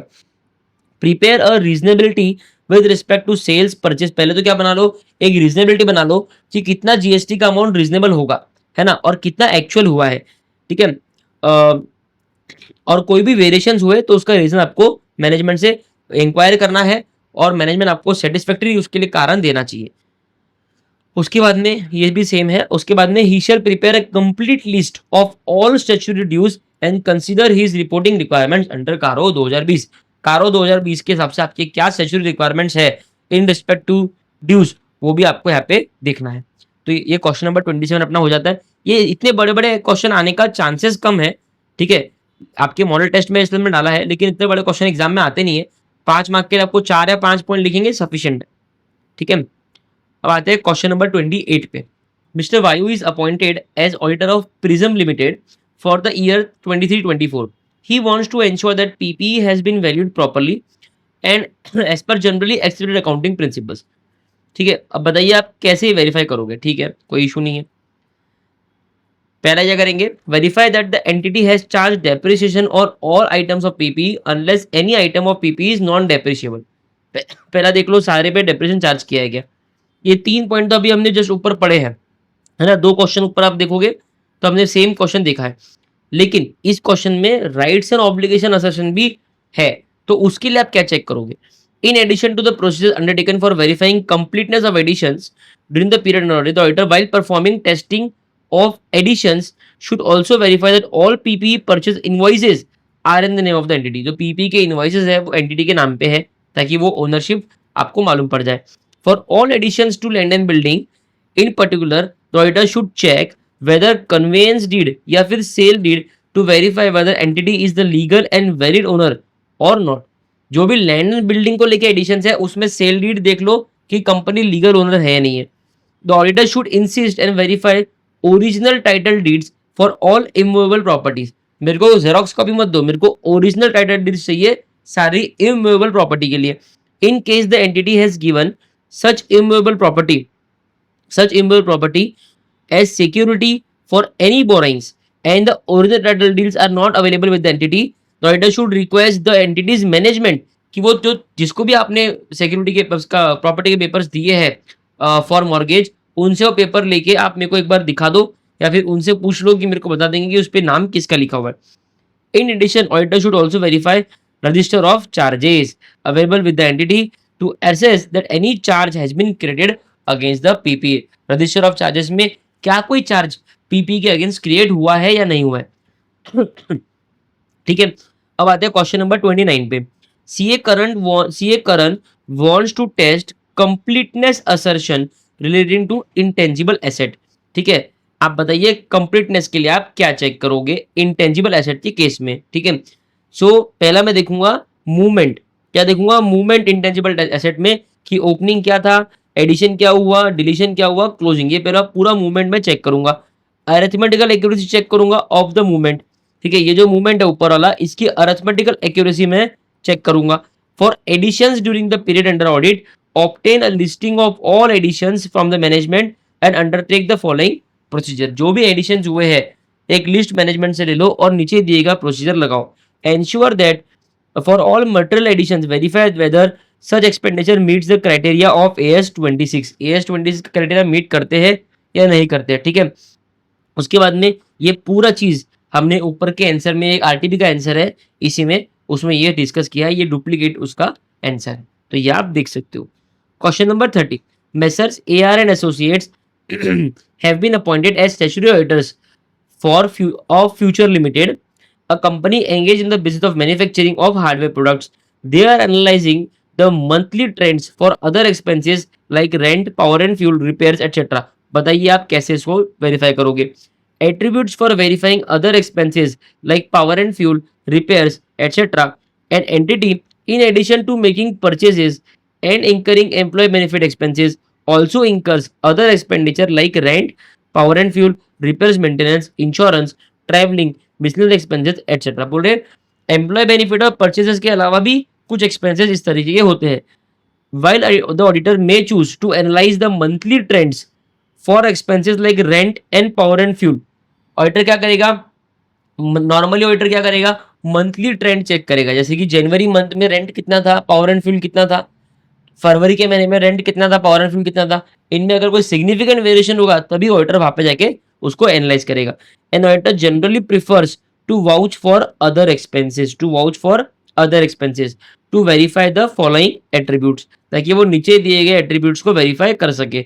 Weather the expenditure pertained to current period under audit, जो एक्सपेंडिचर हुआ है क्या वो इस साल का था, क्या वो अगले साल का या पिछले साल का तो नहीं है. Whether expenditure qualified as revenue and not a capital expenditure, जो एक्सपेंडिचर है क्या वो कैपिटल एक्सपेंडिचर तो नहीं है. Whether expenditure had a valid supporting document, क्या आपके पास में वैलिड सपोर्टिंग डॉक्यूमेंट है. अगर ट्रैवलिंग एक्सपेंस है तो ट्रैवल टिकट होगी, रेंट है तो रेंट एग्रीमेंट होगा, right. Whether expenditure has been classified under the correct expense head, correct expense head में वो क्लासिफाई हुआ है क्या. रेंट का खर्चा पावर एंड फ्यूल में डाल रखा है, पावर एंड फ्यूल का खर्चा रेंट में डाल रखा है. Whether expenditure was authorised as per the delegation of authority matrix, क्या एक्सपेंडिचर जो इंकर हुआ है क्या वो ऑथोराइज्ड था. Whether expenditure was in relation to entity's business and not a personal expenditure, क्या जो एक्सपेंडिचर हुआ है वो एंटिटी के बिजनेस को लेके था, या मान लो डायरेक्टर लोग सिंगापुर घूमने के लिए गए और उसको बिजनेस खर्चे में ट्रैवल एक्सपेंस में दिखा दे, चलेगा क्या? नहीं चलेगा. ठीक है, ओके. इस तरीके से चैप्टर 5 कंप्लीट होता है. बड़ा चैप्टर है. मैं फिर से कहता हूं कि आप एक स्ट्रेटेजिकल कॉल ले सकते हो कि आप इस चैप्टर को अगर छोड़ना चाहते हो तो आप उसको छोड़ सकते हो. अगर आपके रिमेनिंग 10 चैप्टर्स काफी अच्छे से हुए हैं तो आप एक रिस्क यहाँ पे ले सकते हो. सिर्फ एमसीक्यू पर्सपेक्टिव से उसको एक बार देख लेना. नहीं तो बहुत बच्चे ऐसे भी होते हैं जिसको चैप्टर जमता है, सिर्फ थोड़ा बल्कि है, इसके लिए बच्चे बोलते हैं इतना डिस्क्लोजर याद रखना, ये करना, इसके लिए. नहीं तो चैप्टर ईजी है, कोई बहुत बड़ा बात नहीं है. ठीक है, अगर आपको एडवांस अकाउंटिंग का और लॉ का नॉलेज है तो चैप्टर आपके लिए और ईजी हो जाता है.